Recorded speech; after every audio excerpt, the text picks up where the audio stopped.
Almighty God, we, the representatives of the citizens of the City of Brisbane, are assembled here to strive and care for the welfare of our city and all its people. Lord, we ask that you guide us in the decisions we make today. Amen. Amen. Brisbane City Council acknowledges this country and its traditional custodians. We acknowledge and respect the spiritual relationship between traditional custodians and this country, which has inspired language, songs, dances, law and dreaming stories over many thousands of years.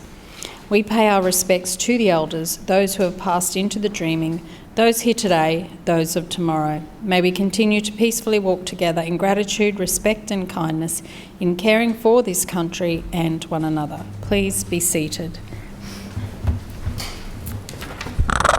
I declare the meeting open and I remind all councillors that there is no privilege in this place. Councillors, are there any apologies?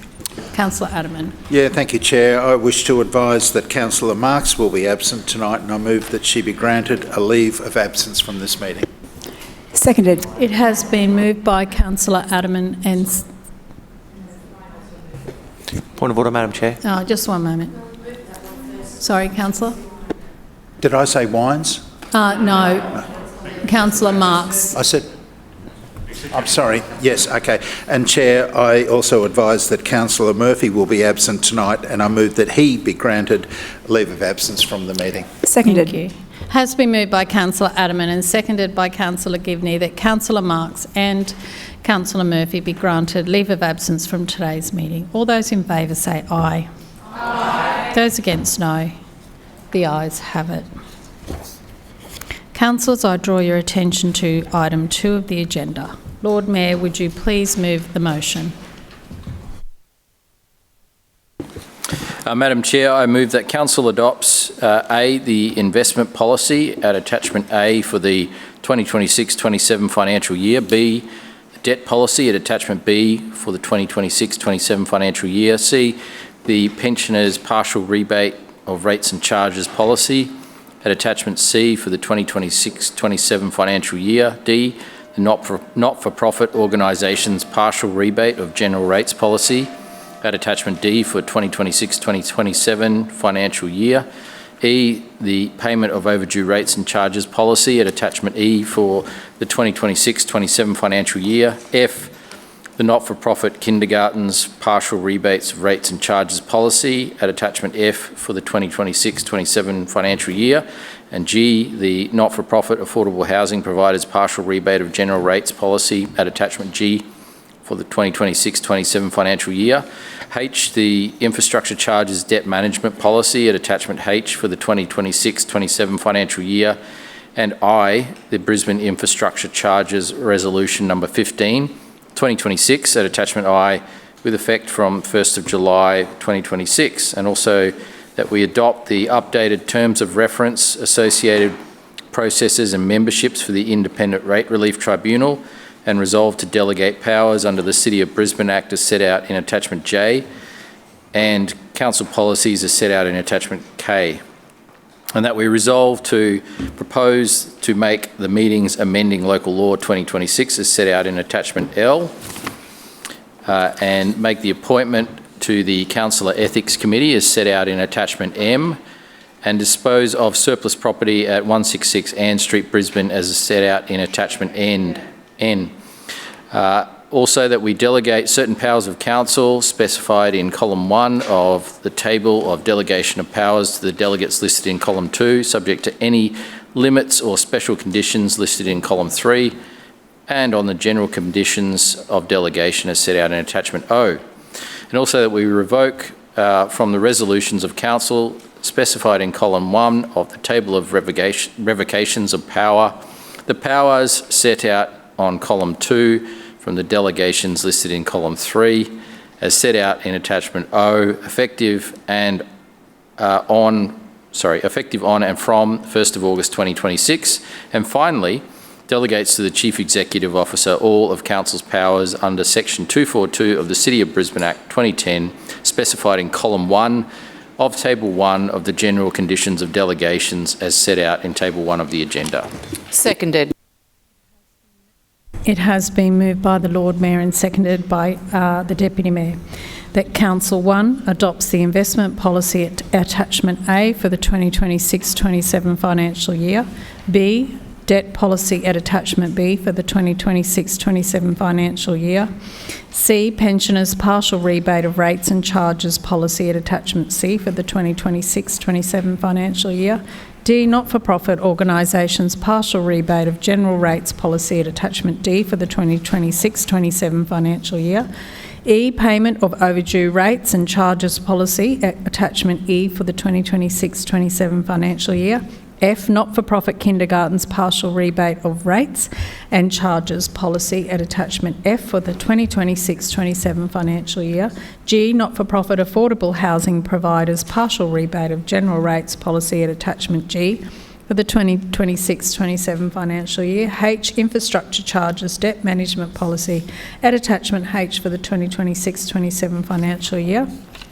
And I, Brisbane Infrastructure Charges Resolution number 15, 2026 at attachment I with effect on and from 1st of July 2026. And 2, adopts the A, updated terms of reference associated processes and membership for the Independent Rate Relief Tribunal and resolves to delegate powers under the City of Brisbane Act 2010 as set out in attachment J, and B, council policies as set out in attachment K. 3, resolves to A, propose to make the meetings amending Local Law 2026 as set out in attachment L. B, make the appointment to the Councillor Ethics Committee as set out in attachment M. And C, dispose surplus property at 166 Ann Street, Brisbane, as set out in attachment N. And 4, delegate certain powers of council specified in column 1 of the table of delegations of power to the delegates listed in column 2, subject to any limits or special conditions listed in column 3, and on the general conditions of delegations as set out in attachment O. 5, revokes from the resolutions of council specified in column 1 of the table of revocations of power the powers set out in column 2 for the delegates listed in column 3 as set out in attachment O, effective on the 1st of August 2026. And 6, delegates to the Chief Executive Officer all of Council's powers under Section 242 of the City of Brisbane Act 2010, specified in column 1 of Table 1 on the general conditions of delegations as set out in Table 1 of the agenda. Councillor Cassidy. Point of order. Could I ask that several items taken seriatim for debate and some for voting? Can I ask that item 1A through I be taken seriatim for debate as a group, but item B be taken seriatim for voting within that group. Items 2A and B be taken seriatim for debate as a group and voted on separately.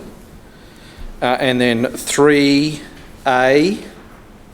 separate, 3B separate and 3C separate, which then leaves 4... For debate and voting. Yes, thanks.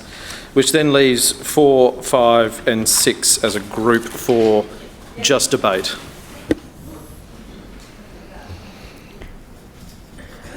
Okay, I'll just go over that. In the first section, number 1, A through to I debated together. Voted together. Separate item A. Just B separated for voting. B. Thank you. And then in number 2, A and B debated together but voted separately. In 3, we will have A, B and C all separate for debate and voting. And then 4, 5 and 6 together for debate and voting so far. No other? Okay. All right. Lord Mayor, we will move to item 1.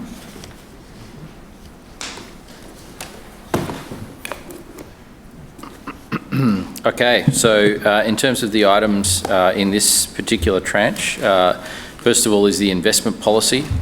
This policy outlines Council's investment objectives and procedures to acquire, manage and dispose of investments. The administration has a long track record of delivering strong and disciplined financial management, with obviously another surplus this year. And despite the economic uncertainty, a pandemic, floods, sustained inflation, a cyclone last year, and now a conflict in the Middle East, we've achieved a strong credit rating for 13 consecutive years in a row. Item B is the debt policy.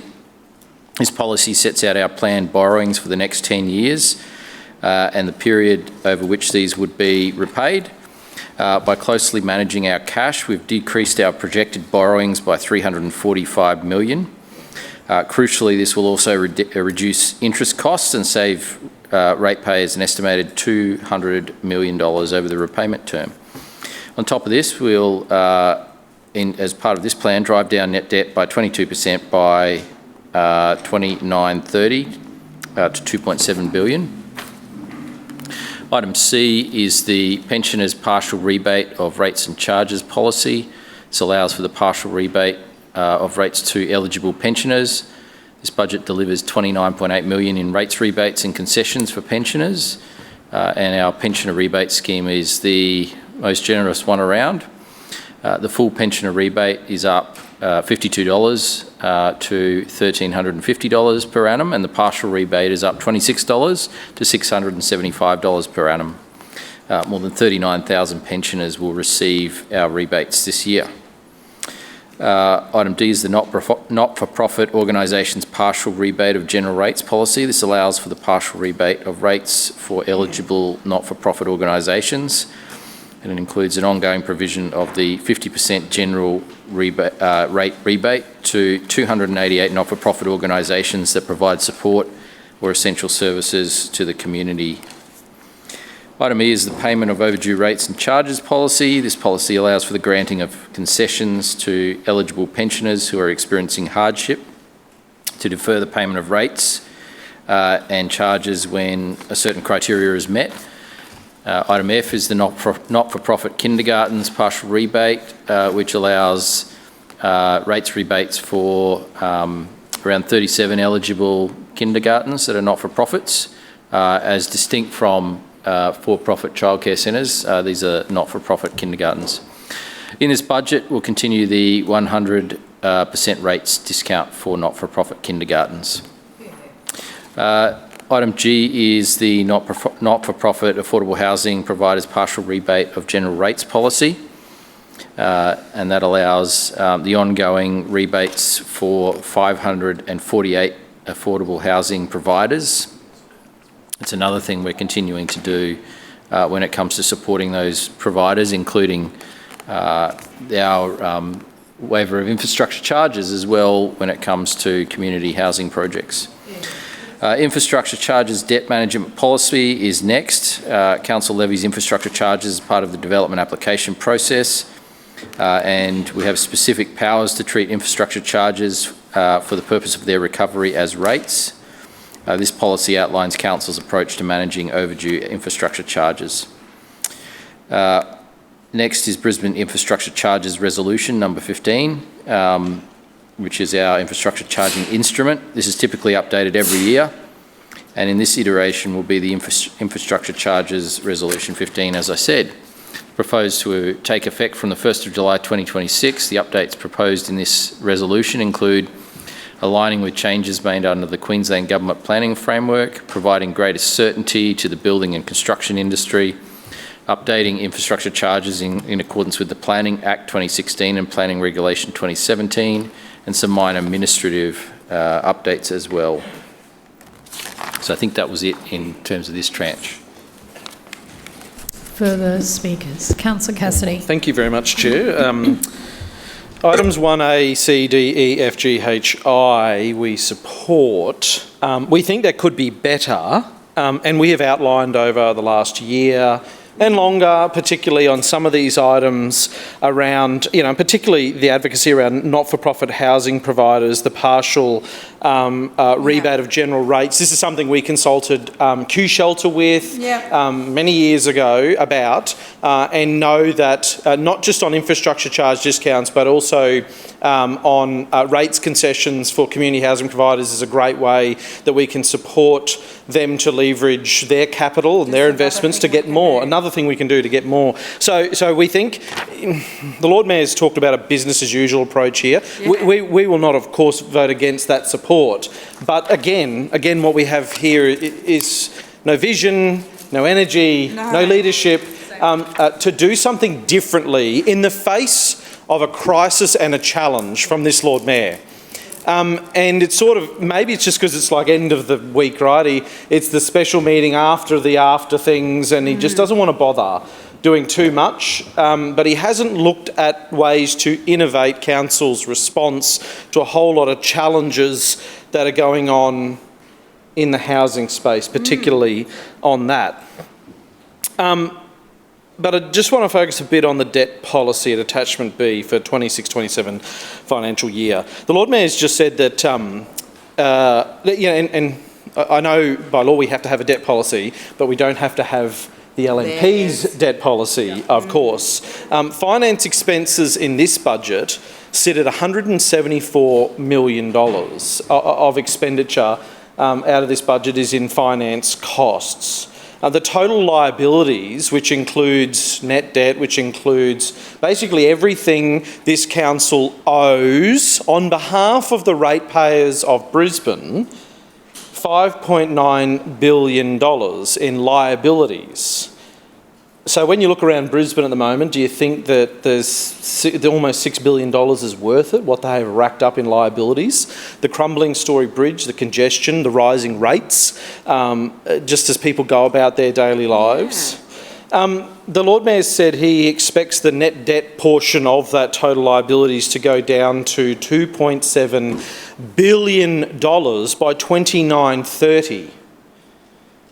Now, Councillor Davis sort of, in her speech earlier in the budget debate, signalled why we will see not a huge increase in debt over the next few years, and why we'll see some reduction in council's emissions over the next couple of years. It's because they're not going to build anything. As we are going headlong into the Olympics, we're hamstrung with all this historic debt that the LNP have incurred, and they have no plan to build new infrastructure. We know that their intention is to wind up, after all of the sort of tail end of projects is done, wind up the City Projects Office and the Major Projects branch within Brisbane Infrastructure. And we understand why. The Deputy Premier told the Lord Mayor there will be no projects that will be funded by the state government for council to do ahead of the Olympics, apart from things that are directly associated with venues. So it may be that council will have to do an intersection upgrade here or there around a venue that is directly related to a venue. But Jared Blay signalled some time ago that money wasn't coming. So it probably shouldn't have been a surprise to Brisbane when the Lord Mayor couldn't get a deal out of the state government for the Story Bridge, didn't get one single cent out of the state government to upgrade, to restore the Story Bridge. He got absolutely nothing from the state government for the expansion of the metro. And in fact, leaked cabinet documents from the state government suggest that the Sunshine Coast version of the metro that Councillor Murphy crows about all the time is going to cost $5 billion for that short section between Britannia and the airport on the Sunshine Coast. So we can only imagine what 4 extra metro lines will cost for Brisbane, and without any commitment from the state government, the Lord Mayor knows that he can't deliver that.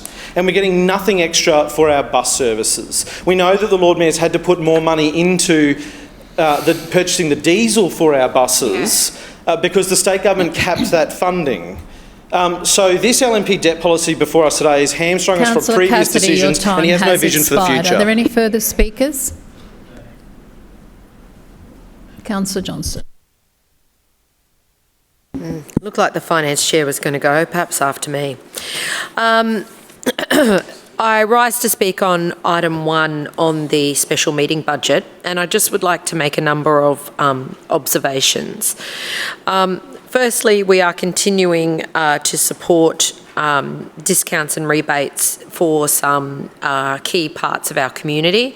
It is the least we can do. Affordable housing and kindies, and for seniors as part of, and not-for-profit organisations. So it is the very least that council could do. And really, I think this Lord Mayor and you know, the finance chair is only pretty new, don't seem to have any other ideas, you know, for us.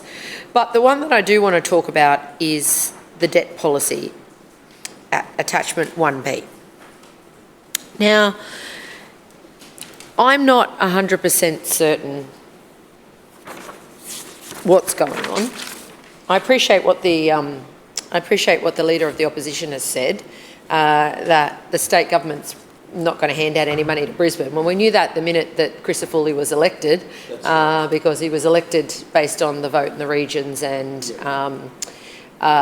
know, outside of the Brisbane metropolitan area. So, you know, there's no question that this is why the Lord Mayor has pivoted to smashing elbow on one hand, and then sort of say, oh, but thanks for that little bit of money you gave us. But if you listen to the budget, a huge amount of projects being funded through the federal government. And it's not the smartest strategy. I always know when the LNP are on a highway to nowhere, when they start saying this is what Labor does, and saying, well, that's what we're doing too, because you know that hurts when they have to say that. That's the last resort for them. But what the ratepayers of Brisbane are being asked to stomach is that over the next 10 years, Brisbane City Council is not going to borrow 1 cent of money. Not 1 cent. Now, let me get my crystal ball out. In maybe next year, about this time next year, after the budget, the Lord Mayor's going to start promising things, probably even in the budget next year. It's going to start promising, we're going to do this, we're going to do that, and it'll be election related because there's an election in 2028. This Lord Mayor has been drunk on debt since the day he started as the finance chair and has never stopped. Yes. To the point now where the Lord Mayor again stood up today and said, oh, look, it's so great, we're reducing our debt by 20%. No, I don't think so. It's $2.841 billion this year. It'll be $2.764 billion next year, and it'll be $2.683 the following year.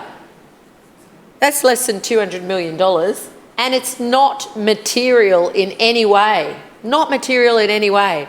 I mean, the Lord Mayor spends less than that when he stuffs up a project and he's got to, you know, rescope it, and, you know, it's just mad. It's mad.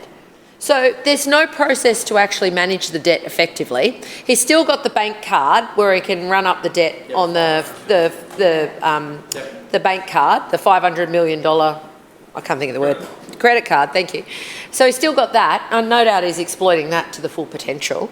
And we're supposed to stomach that there'll be no new borrowings. Can't use the word that I want to say, but I don't believe it. I don't believe it. And I think this has just been a stunt for the media, because this council has borrowed at every opportunity to fund major infrastructure, which is not necessarily a bad thing for the right project in a responsible way. But the Lord Mayor would have you believe that for the next decade, he's not going to borrow any money. He's not going to do any major projects. Well, Lord Mayor, why the hell are you here? Get out of the way. If you are not interested in taking this city forward, your time is up. You should be finished. Get off to New York and do another leadership course and get a job with Bloomberg, because your failure to manage our finances and to look at a future strategy that invests in what our city needs is sorely lacking. You can't be trusted. This document is not worth the paper it's written on. Councillor Johnston, I remind you to refer to councillors through the chair when you are doing that. Any further speakers? Deputy. Thanks, Madam Chair. I rise to speak on item 1 and specifically section B, the debt policy. This item 1 brings forward a suite of budget-related policies that the Chamber adopts each year to govern the financial year ahead. And the debt policy maps out our planned borrowings over the next decade and the timeframe for which they will be repaid. It rests, though, Madam Chair, on a single principle that should anchor every budget. It is not our money. It is residents' money. And on this side of the chamber, we never lose sight of that. Because by managing our cash carefully, this budget walks away from $345 million in forward borrowings we had been planning to take on. That discipline follows and flows straight back to ratepayers with an estimated $202 million in interest costs that we now never have to pay, that our children will never have to pay. And we go further, driving net debt down by 22% from $3.48 billion this year to around $2.7 billion across the forward estimates. And for the first time in nearly a decade, there are no new borrowings in this budget. But none of this happens by accident. It is the product of sound, sensible financial management. It's how we keep the lowest rates in South East Queensland. And it must be commended at a time when other governments are racking up debt for future generations. Madam Chair, this is not a bad thing. This is a great thing. This is the responsible thing to do, and it takes Team Schrinner and this Lord Mayor to do it. Further speakers? No. Councillor Massey. Thanks, Chair. I spoke about this last year, and I'll speak about it again, because last year was the first time that we saw this 10-year plan for no debt. So I'll speak on item B. Before I do that, I do want to say that, of course, the Greens support the partial rebates that are often in here for community organisations, for kindergartens, for affordable housing, and of course for seniors. This is business as usual. There is nothing more that can be done, but we think there could be more done, but we absolutely are just voting on these and we support them. I just want to reiterate some words that I said last year, which was, again, the first year where we saw this 10-year plan that said zero borrowings. And the zero borrowings, if you would believe the spin, is because of sound financial management. But the reality is, council got itself in the past 10 years into an enormous amount of debt. That's actually what happened. It was this same council. It is this council administration, this Lord Mayor, that got itself into that debt. And, you know, building infrastructure is an important thing that our city does. And debt to build infrastructure is not a bad thing as long as that infrastructure delivers year on year on year, decade on decade for our communities. But it is this council that got itself into that debt. And to sit here and hear the same council that got itself into this debt then pat its back? Pretty cool. Is pretty incredible. And we are still in a large amount of debt. And it is because of this administration. And this item before us commits to the fact that there will be no borrowings. Through you, Chair, Deputy Mayor Cunningham just said there was about $340 million of future borrowings that was supposed to happen. And that's not going to happen anymore. And what does that intrinsically mean? Well, one, too much debt, and two, the projects that were going to be funded for the residents of Brisbane are not going to happen. And that was just what was admitted here today, right? That's what I heard? That's exactly right. So, I guess what I'm trying to say in this speech is that you can't just say we're not going to spend anything without admitting that that means that you're not going to build those projects that could be key infrastructure projects for the City of Brisbane. And this, as last year, commits Brisbane to no borrowings. And that's a failure, because it is the same administration, let me repeat again, that got itself into this debt. This is the administration that got itself into this debt, and they seem to refuse to say that. Through you, Chair, the Deputy Mayor also said for the first time in 10 years, we're not taking on any debt because of the debt that you chose. I'm going to keep my words brief on that. I just thought I'd put that on the record. It's important to note, same administration that is raising your rates, that is cutting the programs, is the same to be financially, to say that they're being financially responsible, is the same council that got itself into the debt to begin with. Further speakers? Councillor Allen. Thank you, Madam Chair. I rise to speak on item 1, specifically the Brisbane Infrastructure Charges Resolution number 15, 2026. Since 2011, local governments have been required to adopt an infrastructure charges resolution in order to levy infrastructure charges against development. These charges recover some of the cost of trunk infrastructure required to support development and helps fund new and upgraded transport, stormwater, parks infrastructure and land for community facilities.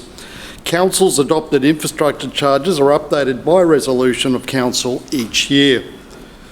The changes proposed here are intended to assist Council in managing financial sustainability, align with changes made under the Queensland Government Planning Framework, and to provide greater certainty to the building and construction industry. Key aspects of the proposed amendments are an increase to infrastructure charges pegged to the Australian Bureau of Statistics cost inflation. This will preserve Council's financial stability while not exceeding the maximum amount set by the state government. To reflect updates to the Planning Act 2016 relating to accepted developments such as ministerial infrastructure designations. To incorporate recent changes to the planning regulations to define build-to-rent uses, and ensuring the proposed resolution generally remains in accordance with the requirements of the Planning Act. While some of the changes may appear minor, they are all important in ensuring the Council can levy infrastructure charges appropriately and help fund infrastructure networks.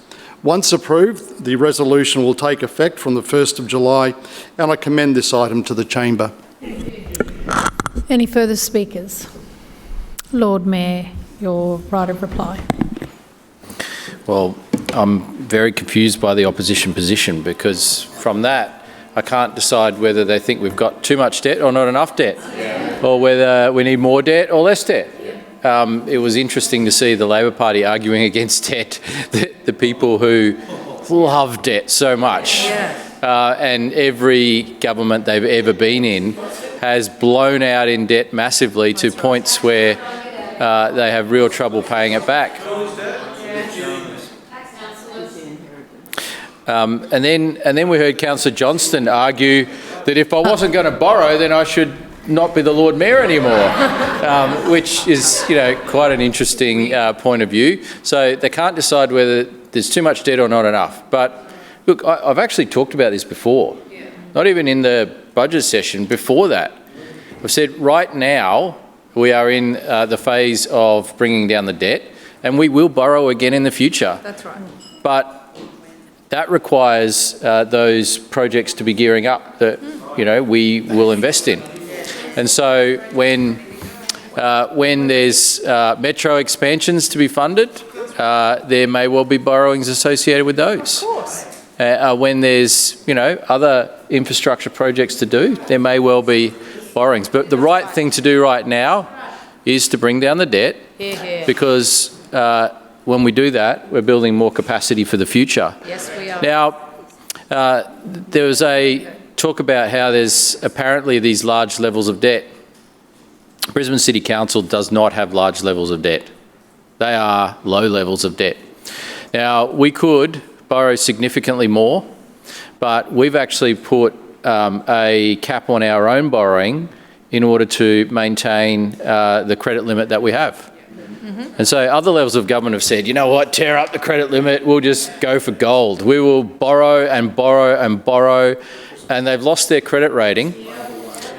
So we have had a deliberate policy of borrowing within the existing credit rating, which is a strong credit rating. We could borrow more. That it would potentially mean a credit rating downgrade if we did that. And so that's not been our policy. That's not been our approach. We've had the same credit rating for 13 consecutive years because they know that we borrow responsibly and we borrow for infrastructure. We don't borrow to pay staff or to keep the lights on. We borrow to build things. And Councillor Cassidy, it was interesting, he said, oh, you know, what has Brisbane got to show for these borrowings? As though nothing has happened. It's well, okay. Okay. Let's start with the Clem 7 tunnel, the Legacy Way tunnel, the Eleanor Chanel Bridge. Let's start with the Go-Between Bridge. Let's start with Kingsford-Smith Drive. The Wynnum Road upgrade. Let's talk about the Moggle Road upgrade. Let's talk about some bridges as well. The Kangaroo Point Bridge, the Breakfast Creek Bridge. Let's talk about the Brisbane Metro. What about bike? One moment, please, Lord Mayor, your microphone. Again, Councillor Cassidy, Councillor Collier and Councillor Johnston. Councillors, remain quiet when someone else is on their feet speaking. Show the same respect. Lord Mayor. And so if you tally up just those projects that we mentioned, there's in excess of $10 billion worth of investment in infrastructure. Now, do we have $10 billion worth of debt? No, we don't. So the net debt is, what is it, 3.4 billion from memory? So we've delivered over $10 billion of infrastructure with net debt of between 3 and 4 billion.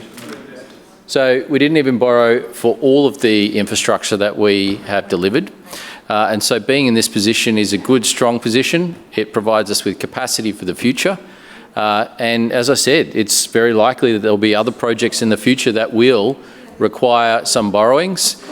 But in the meantime, we'll keep driving down debt, so we provide that capacity going forward. Because the alternative here is what we see with the Labor Party at other levels of government, where debt only goes one way. It just keeps going up. It never comes down. It just keeps going up. And they don't even try to bring it down. They're just like, okay, well, someone else will pay in the future. So that is not our approach. There are times when debt will come down. There are times when it will go up.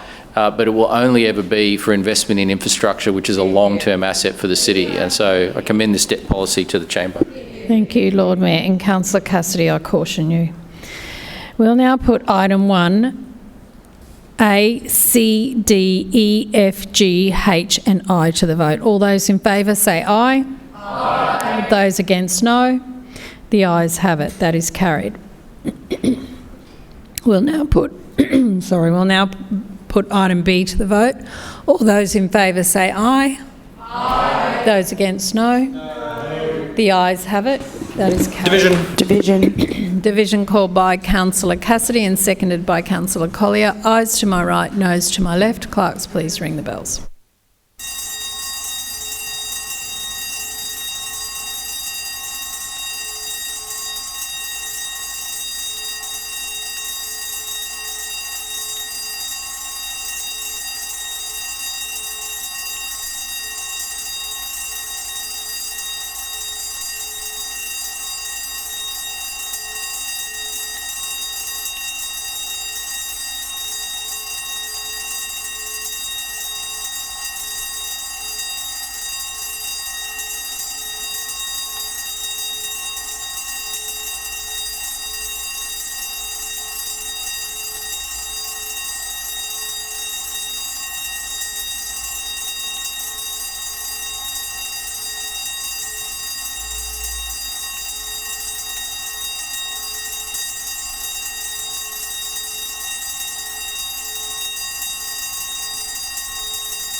Clerks, please read the results.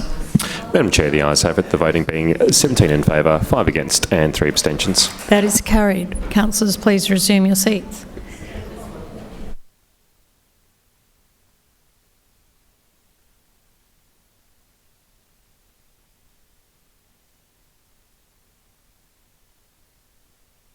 Lord Mayor, item 2, A and B together.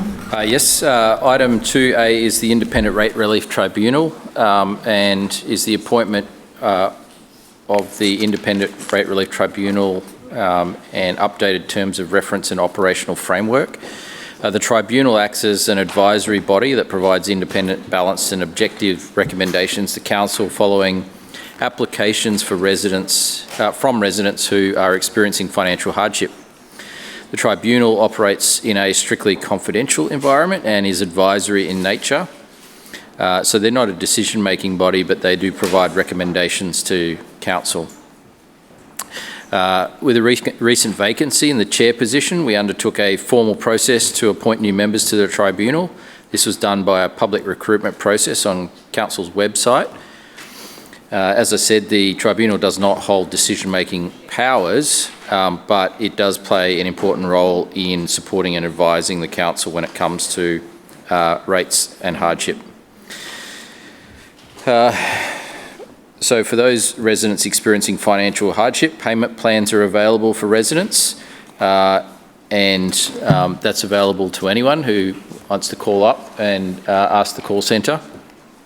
But the Tribunal also strengthens this framework by providing an independent review of cases involving serious hardship. So where a payment plan might not be enough of a response, this is a second layer, I guess, in the safety net to make sure that there are other options.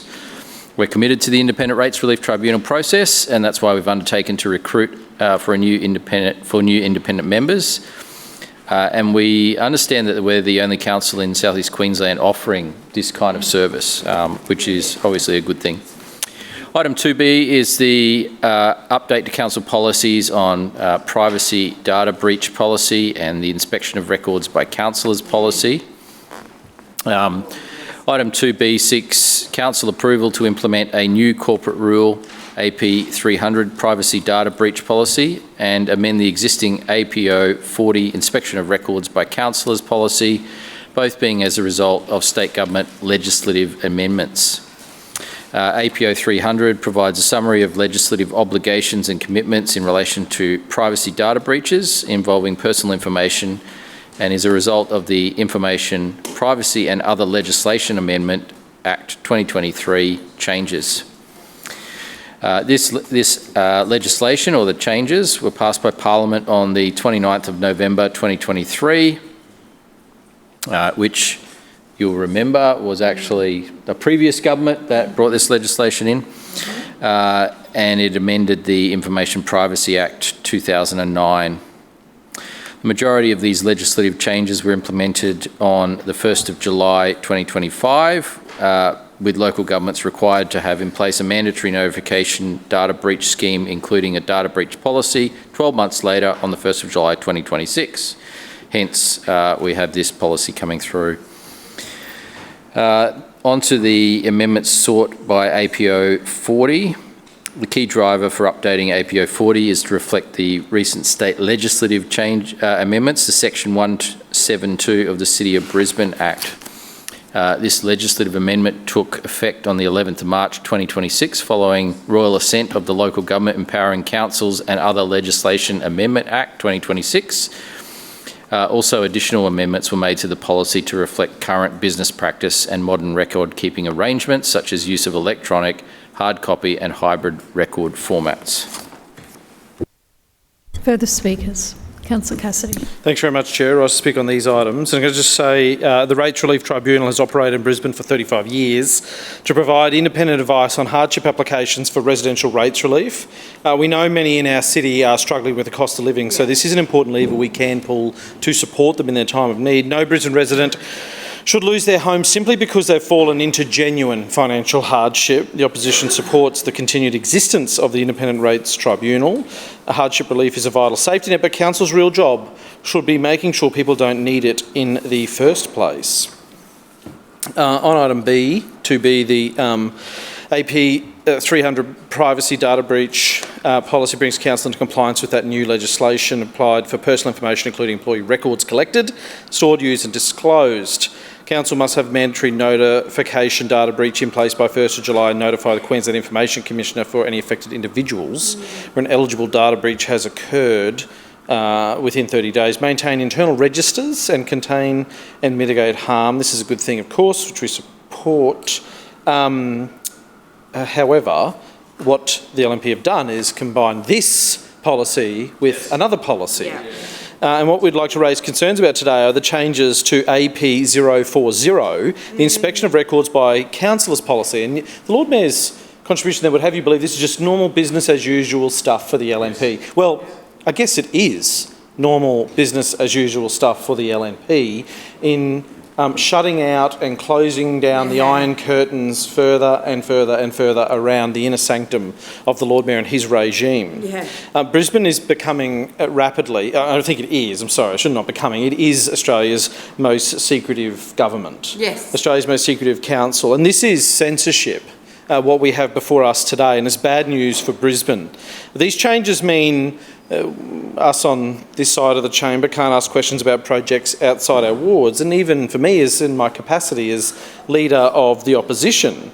Now, essentially, under these changes that the LNP instructed the CEO to lobby for at a state level, bar councillors from seeking information on important citywide issues like, I don't know, the Story Bridge debacle, the delivery of the metro, the Better Suburbs Board, things like that. Now, under the law, councillors, we've just done this over the last couple of days, make decisions beyond our ward boundaries. Yeah. Many citywide decisions, including transport planning, procurement, major infrastructure, affecting every Brisbane resident. They ask us to vote on significant contracts, but they don't want us to have the ability to understand what's in them, apart from the tightly controlled information they present to us. Yeah. Effective scrutiny depends on us being able to access information necessary to properly examine council decisions.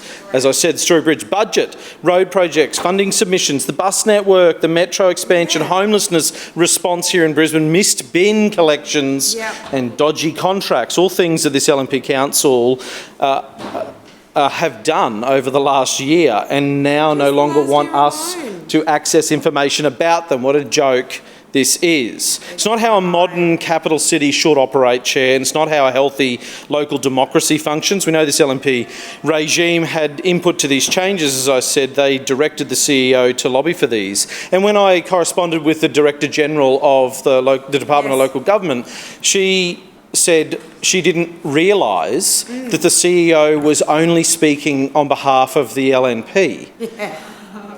She didn't know that the CEO of Brisbane City Council didn't consult with all councillors. No. And so the Director General apologised and said, I'm very sorry that that has occurred, and in future the Director General will consult with all councillors that aren't just members of the LNP, because that was a fundamentally wrong thing, but it was all by design from this Lord Mayor. And according to the attachment, the policy is based on the following principle. Can you believe this? This is what the LNP say. Council is committed to transparent and open governance processes and will provide councillors with appropriate access to records. You could laugh, really. You could belly laugh at that, but this is actually tragic and this is serious. And it's seriously wrong, and we really shouldn't stand for it. And Chair, that's why I move the following amendment. I move that within attachment 4, amended AP 040, inspection of records by councillors policy, insert fourth dot point under a record that relates to any ward other than the ward council represents, unless, and the new dot point says the councillor is the leader of the opposition. Seconded.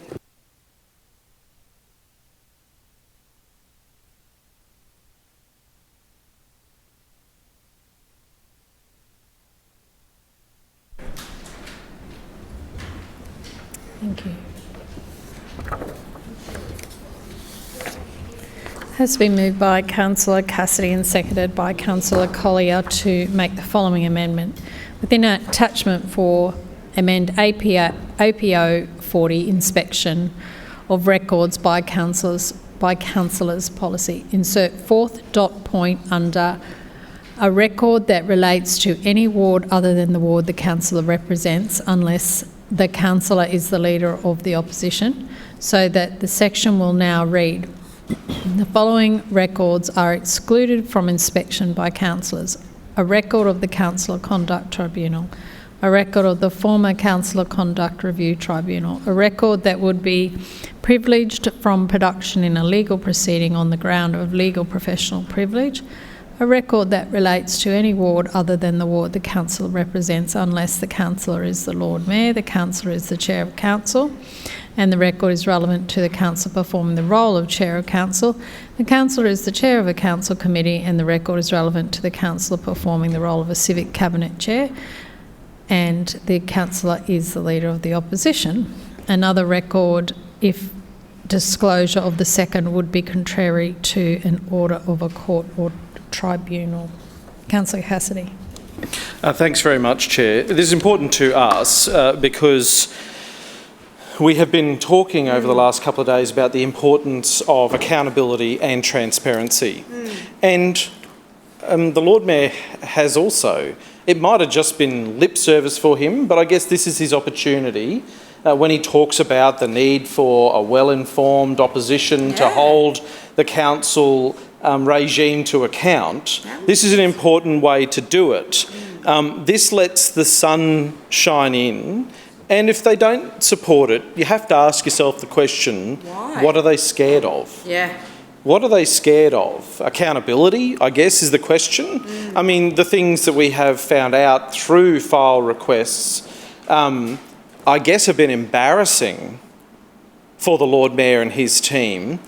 But that accountability is important, and they should recognise that.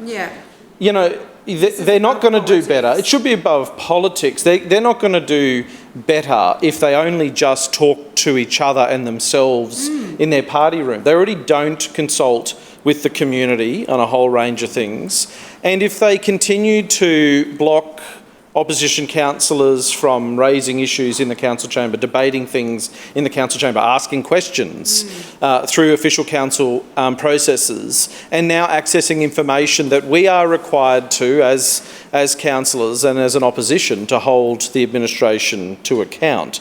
So what would the reason be for the Lord Mayor to keep this information, which is council information, not his own personal information? We're not talking about his personal life here. We're not trying to pry into things that he does. These are decisions he is making as an elected representative, elected at large on behalf of all the people of Brisbane, and collectively we are too.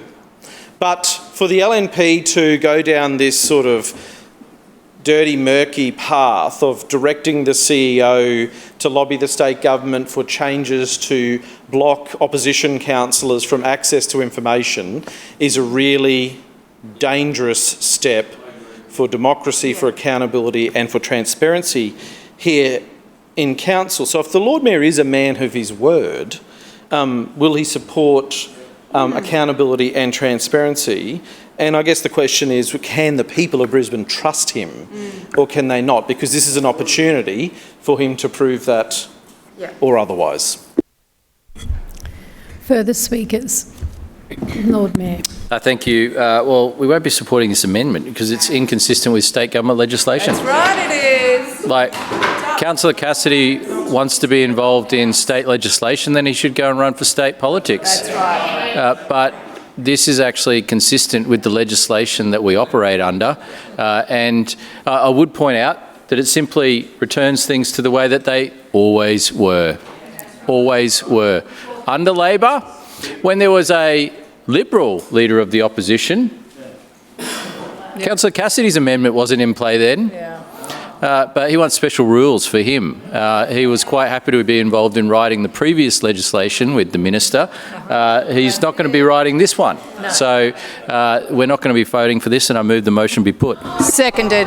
It has been moved by the Lord Mayor and seconded by the Deputy Mayor for this motion to be put. All those in favour say aye. Aye. Those against no. No. The ayes have it. Division. Seconded. Division has been called by Councillor Johnson, seconded by Councillor Griffith. Ayes to my right, noes to my left. Clerks, please ring the bells.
Clerks, please read the results.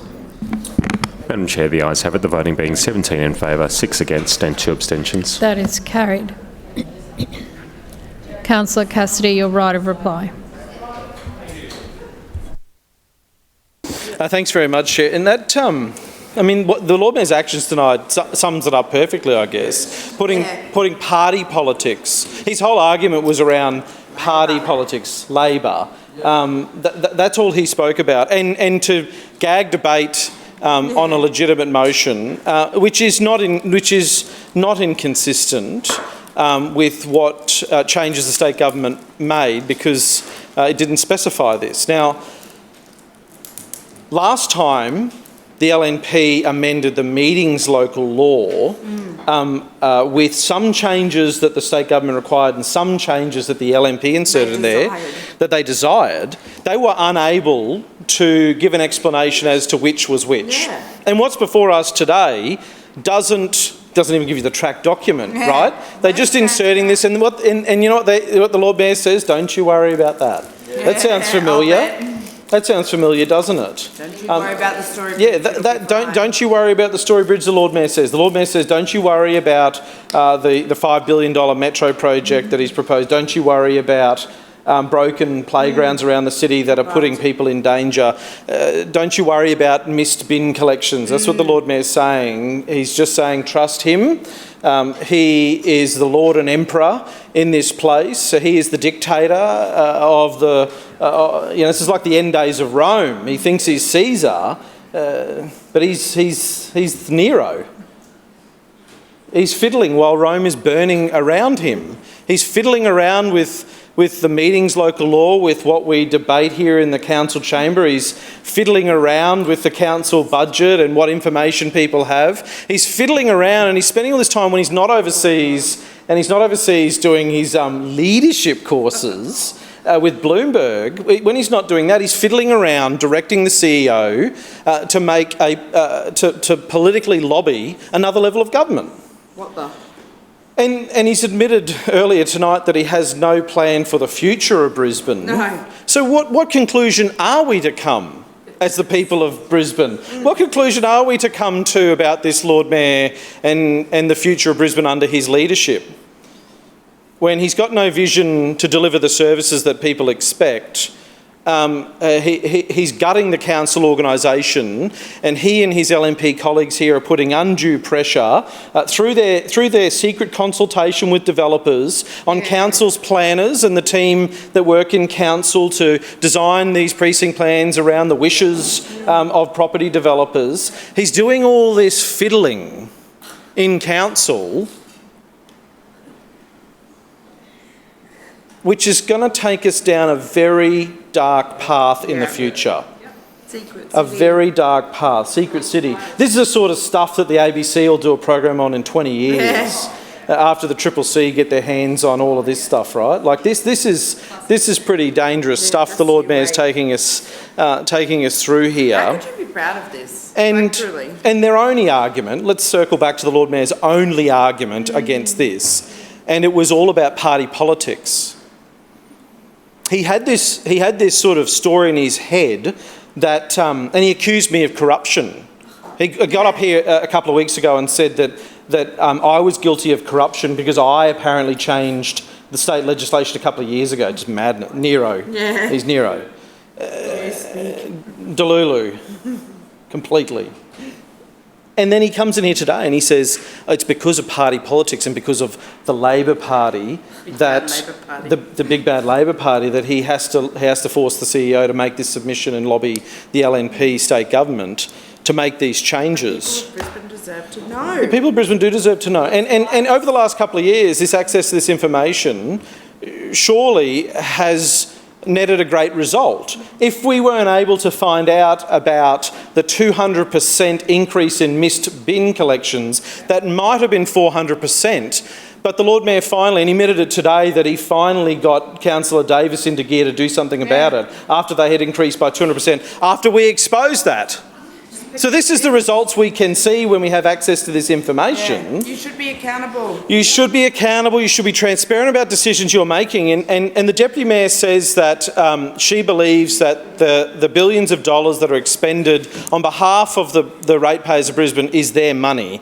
Her belief is that it's their money. She's not acting like it. The Lord Mayor is not acting like it. No. He is acting like a tin pot dictator in this place. And that flows on to what we get out in the community. Yeah, that's right. And it's a very, very bad deal for Brisbane. Further speakers? Councillor Johnston.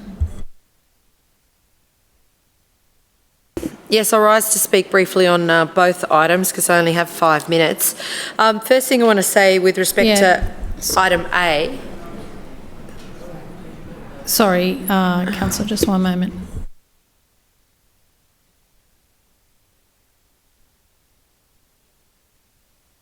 Sorry, Councillor Johnston, I jumped the gun there. We need to actually vote after Councillor Cassidy did his right of reply.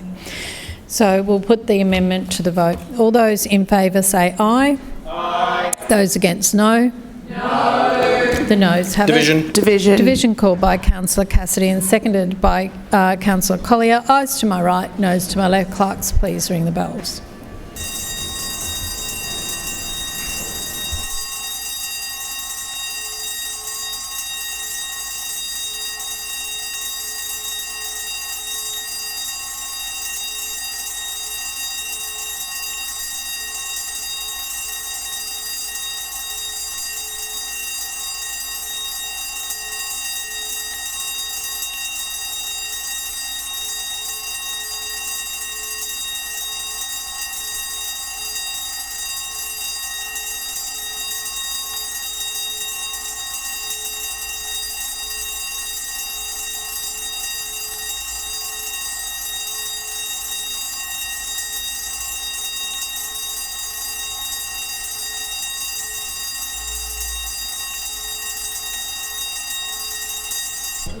Clerks, please read the results.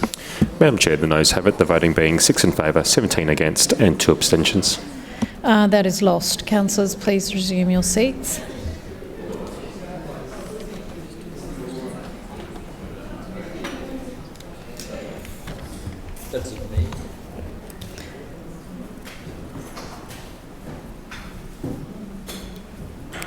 And Councillor Johnston, back to item 2A and B, substantive. Yes, I rise to speak on both items in item 2. Firstly, can I say at the outset that I absolutely support the work of the Rates Remuneration Tribunal, but I have serious concerns about the current proposal before us to appoint the new members of the tribunal. Firstly, can I say, now the CVs are confidential, but there is public information about these people. What I will say is the first person is a member of the LNP, and that's apparently what qualifies you to get on the board. The second person who's proposed to be appointed is the co-owner of a pest control business on the Sunshine Coast. I'll say it again, the co-owner of a pest control business on the Sunshine Coast. Now, the CV presented makes it look like it's some kind of professional, and I have no problem with pest controllers and carpet cleaners, good on them. A very important thing, but that does not meet the eligibility criteria for attendance on this committee. So I think the Lord Mayor should say why a pest control company owner from the Sunshine Coast is now going to be on Brisbane's Rate Remuneration Tribunal. I don't know, but that one I'll be referring off to. So, attachments K. The LNP have engaged in and the Lord Mayor personally has engaged in appallingly nefarious activity around the changes that we are putting into policy here today. Based on my question a bit over a week and a half ago, the Lord Mayor admitted that he whispered in the ear of the CEO, who then wrote to the state government saying Brisbane City Council supports changes to restricting information to councillors, even though we have citywide statutory obligations to make decisions for everyone in Brisbane. Now, the Lord Mayor was proud of it and publicly admitted that that's what he did. I think the sad part of all of this is the position that it's put the CEO in, because the Lord Mayor has used the CEO, Kerry Freeman, as a Trojan horse to act in a party political way to restrict our access to information. He then went to his mate, David Crisafulli, and said, mate, you've got to move these changes. I'm sick of these guys trying to get information out of us and hold us to account. And at the last minute, they walked through changes into state parliament that had not been proposed in the draft legislation, that were not supported by Brisbane City Council. The Lord Mayor had done the little whisper deal with Kerry, and that's how it happened. That's how it happened. Now, I have been at this for the last 2 weeks. I've been advised last night the CEO has self-referred herself to the CCC, and rightly she should. The CEO has acted without authority, purporting to speak on behalf of Brisbane City Council when she was speaking simply on behalf of the Lord Mayor in a party political way. Absolutely. Not only that, in another matter before us today, the CEO has said, oh, we're just implementing the changes the state government wants with respect to the changes to the meetings local law. So clearly that's not the case. There are dozens of changes here that are political. Again, not been through E&C. I doubt the Lord Mayor's directed them. I don't know, but we've not been told. And certainly there's been no decision of council. So I am not going to put up with corruption, and I'm saying this is corrupt behaviour. The Lord Mayor of Brisbane City Council has whispered to the CEO, who then wrote saying she was writing on behalf of council when she had no authority to do so, and it had never been discussed with us. Never. Hadn't come through E&C, hadn't come through full council, no direction from the Lord Mayor. He was asked a very specific question. Well, I hope the CCC investigates this. I have added my information, which I've seen the files. It took council 6 months to give me the files on this. 6 months they withheld this information because it exposes the bad behaviour of senior council officers who are making up multiple excuses to try and justify why they're stopping councillors from being able to do their job and ask questions about finance, budgets, planning, infrastructure. We are responsible for it. So I absolutely don't support this. The Lord Mayor's been caught red-handed here, and he has put the CEO of council in a terrible position because he went up to his mates at George Street and got a special deal. Councillor Johnston, your scenes. time's expired. Are there any further Yes. speakers? Councillor Griffiths. Yes, and I'd too like to support Councillor Johnston, what she's saying in terms of this being a corrupt act. I think this is appalling. Through the last 2 days that we've sat through the budget, the Lord Mayor has not once answered why he's removed all the financial figures from the budget paper. He hasn't given that to any of us. He hasn't bothered replying. He's presenting a budget to us and to the people of Brisbane that does not contain figures that show how this money is going to be spent. This is wrong. Lord Mayor, this is wrong.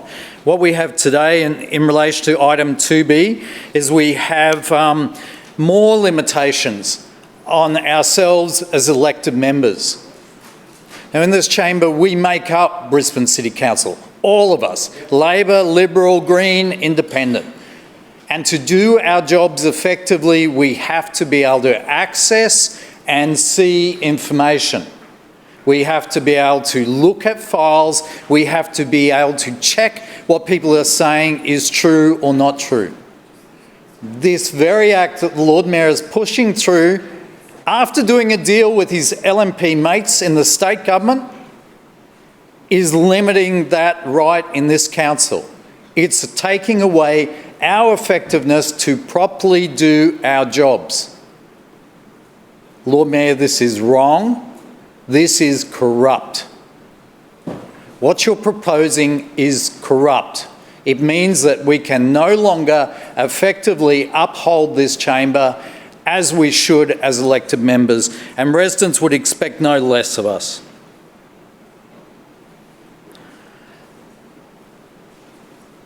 I think what you're doing is wrong. I think how you're using your majority is wrong, it's out of control, and it's bad for our city. Further speakers? No further speakers. Lord Mayor. Thank you.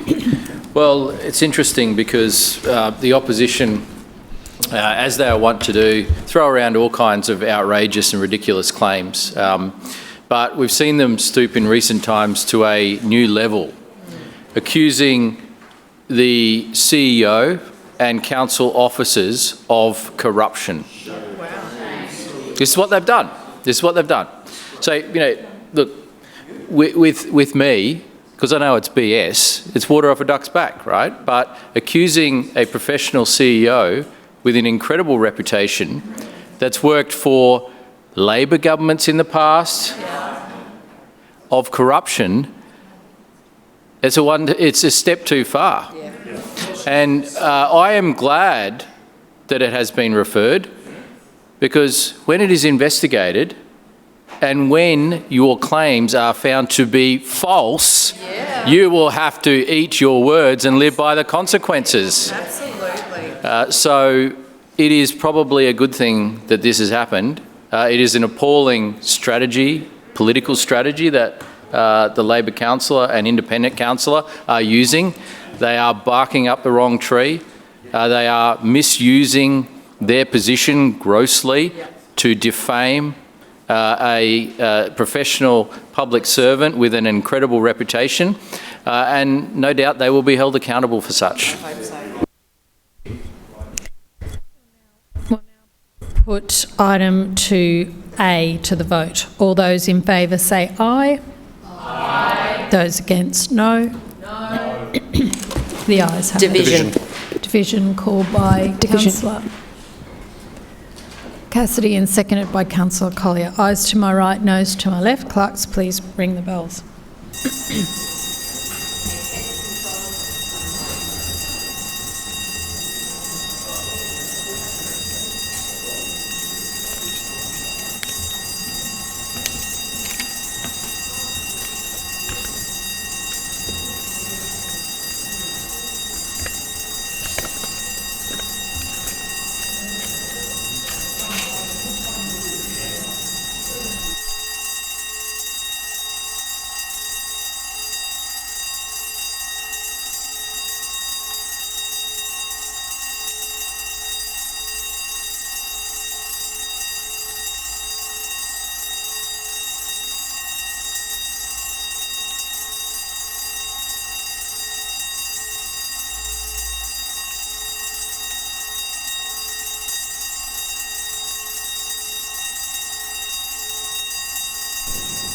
Clerks, please read the results.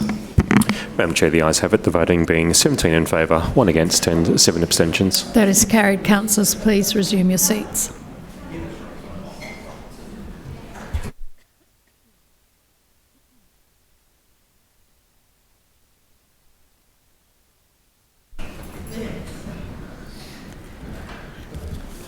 We'll now put item 2B to the vote. All those in favour say aye. Aye. Those against, no. No. The ayes have it. Division.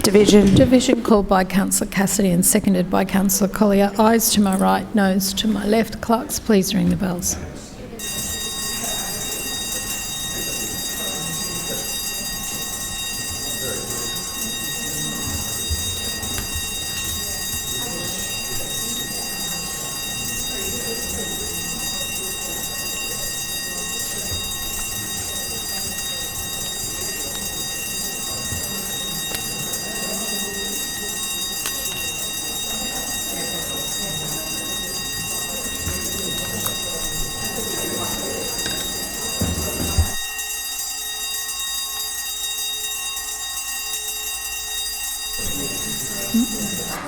Clerks, please read the results.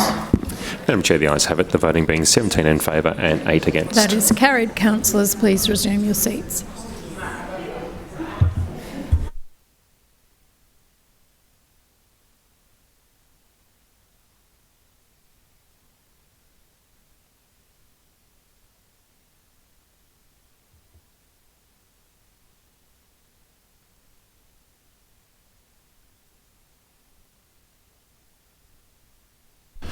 Lord Mayor, 3A.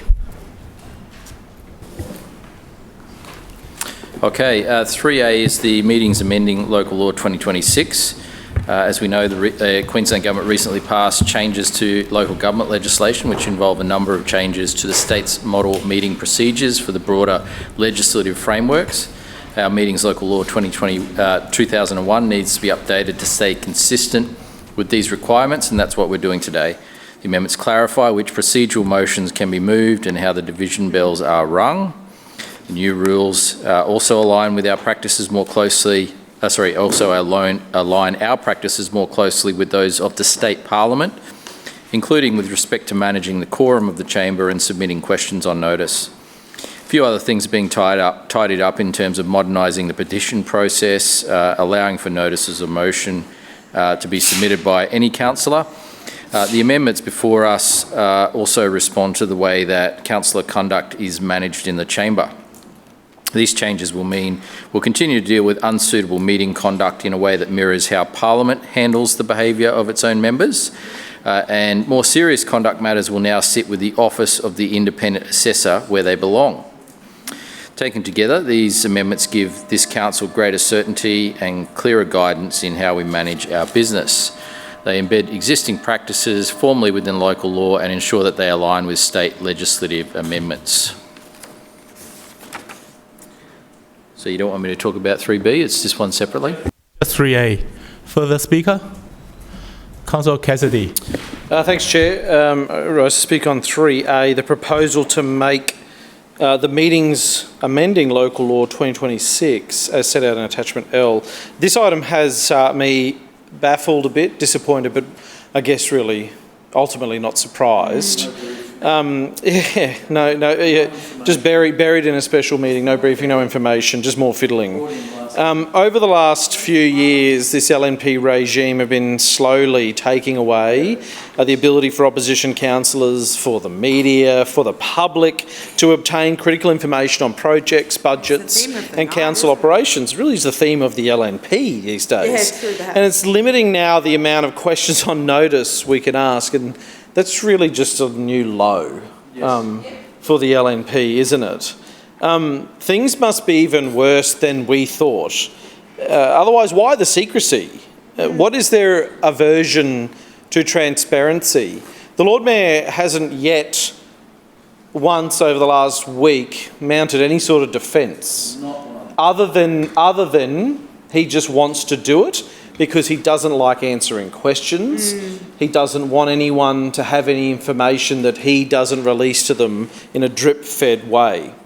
Now, the CCC has warned councils that mitigating against the suspicion of corruption is as important as preventing it. Yes. Because trust in public institutions is critical.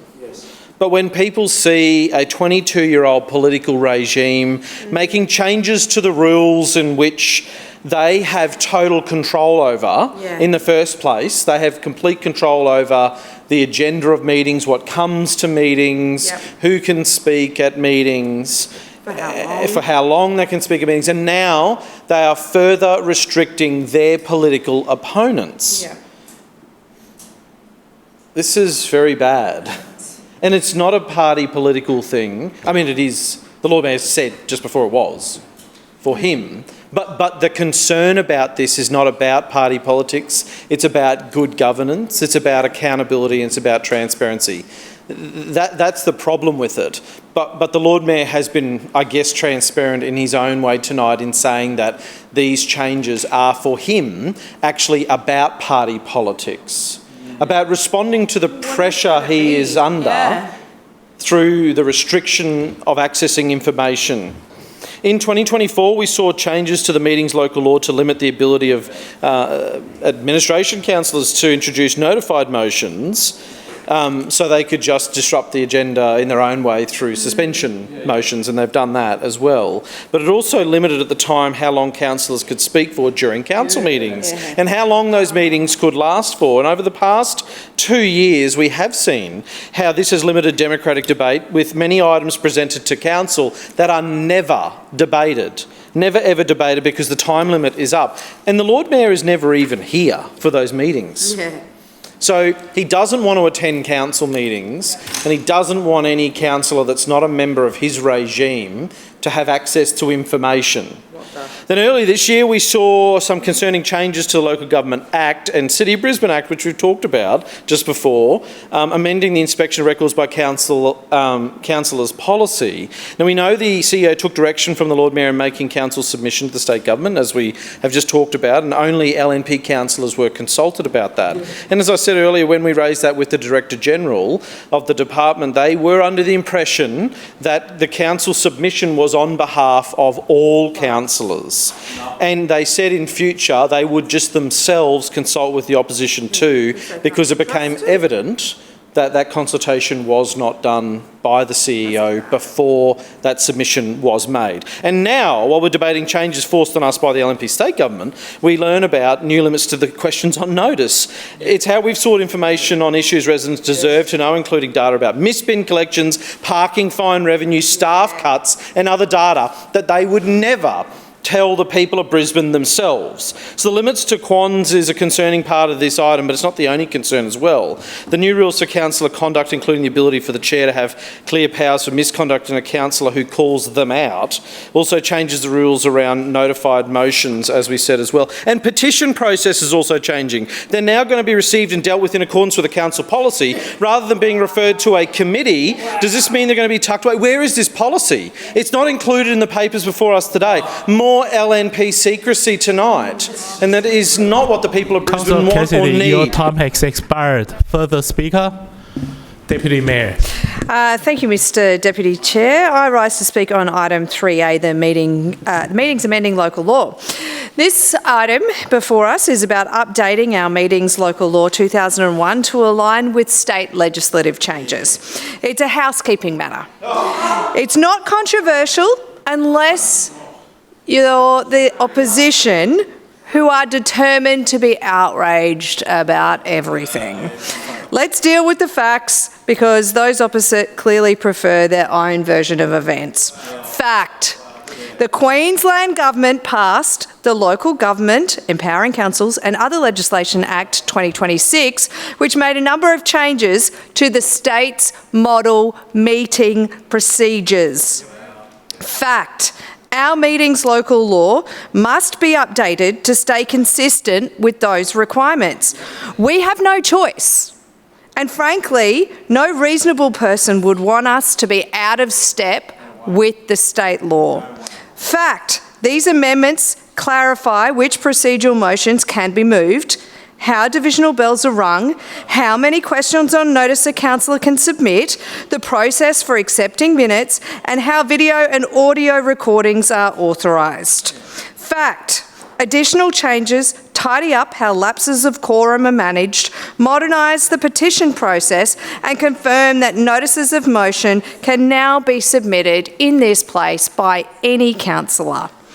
These changes embed existing practice formally in the local law, and they bring our procedures into alignment with those of the Queensland Parliament itself.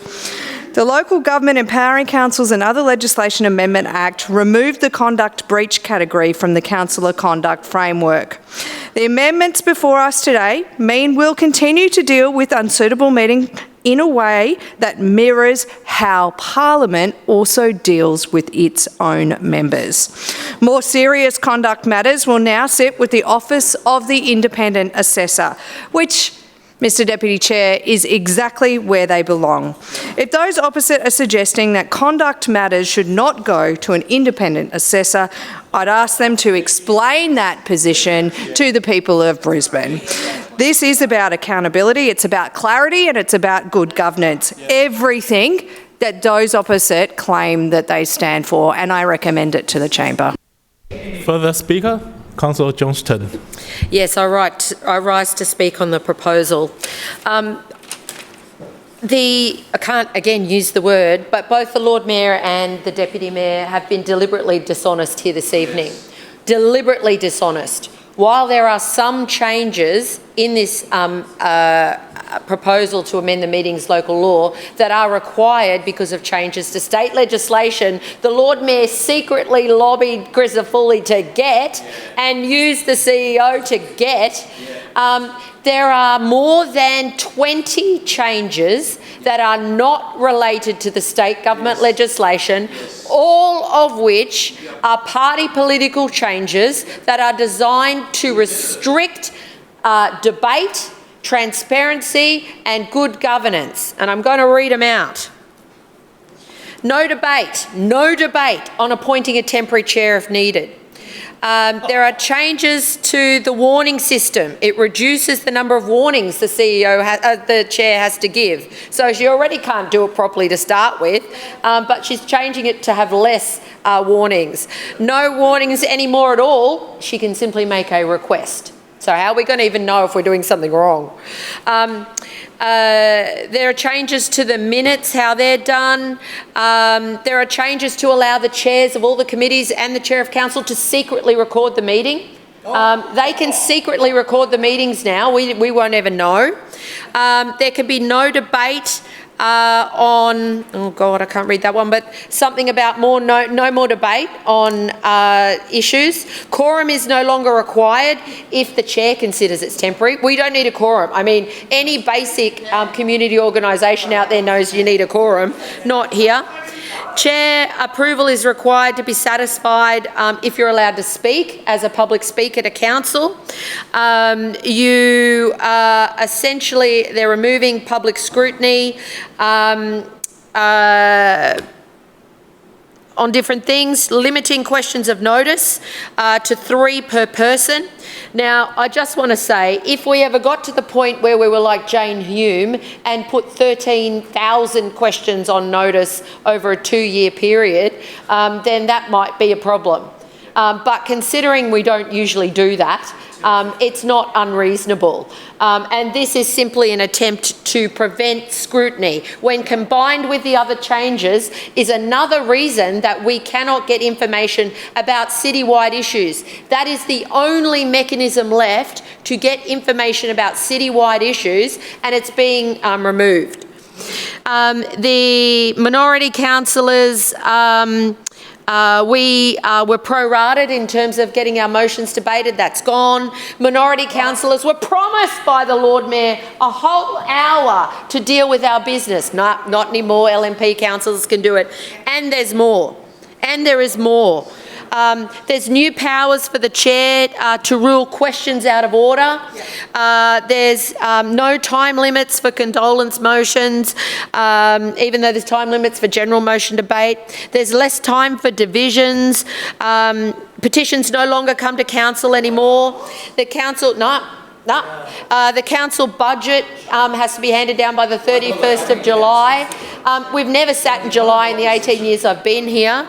And a great doozy that I know Councillor Chongwa will talk about is how they can now alter the time of the meeting. Now, what I want to know, these changes haven't been to Civic Cabinet. They've not been approved by Civic Cabinet. And they have been brought in. So who made them? Did the Lord Mayor direct the CEO to make these changes? That's the question he needs to answer today, because if he directed the CEO to do this, then there might be a get-out-of-jail-free card for her. But otherwise, I can tell you now, these changes have been made by senior council officers without any consultation with us, without any approval by E&C. And who is whispering in this council, CEO, senior legal advisor, who's whispering their ears to stop democratic debate in this chamber by limiting the time, by limiting the way we ask questions? And these two falsely hypocrites stand up in this place and they say we're just doing the changes to the state government legislation. They are not. They are not, and they are deliberately being dishonest in this chamber this evening. It is outrageous that this is what is proposed. Outrageous.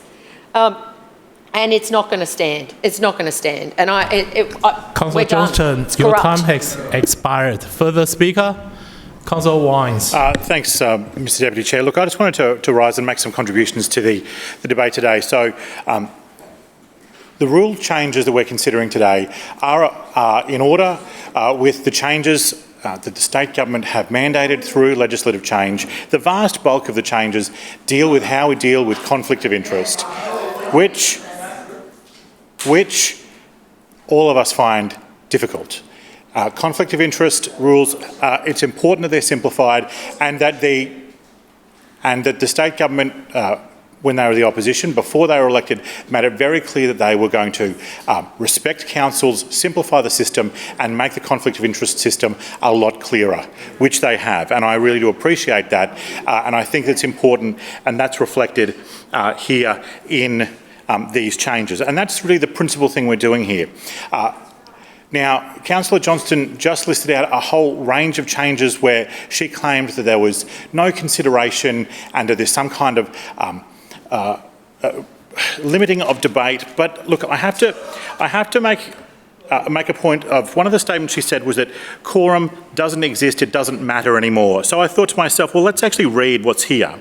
And so quorum is here on page 16. It says, when a quorum has been formed in the meeting and a councillor draws attention to the fact that quorum is not present during general business, the chair may exercise their discretion to proceed with general business or to count the number of councillors in the meeting. So it only is relevant to the general business component of the meeting, not to the entirety of the meeting. Now, once again, once again, Councillor Johnston has been exposed as a person who leaves out key facts because it suits her argument. That has happened again tonight. She has made some outrageous claims about the CEO, about senior councillors in this place, and once again, with the most mild scrutiny on one of her statements, it was found to be wrong. And again, and I'm sure that if I had more time to scrutinise what was said and to go through this, I'd be able to find flaws in most all of her arguments. Now, that is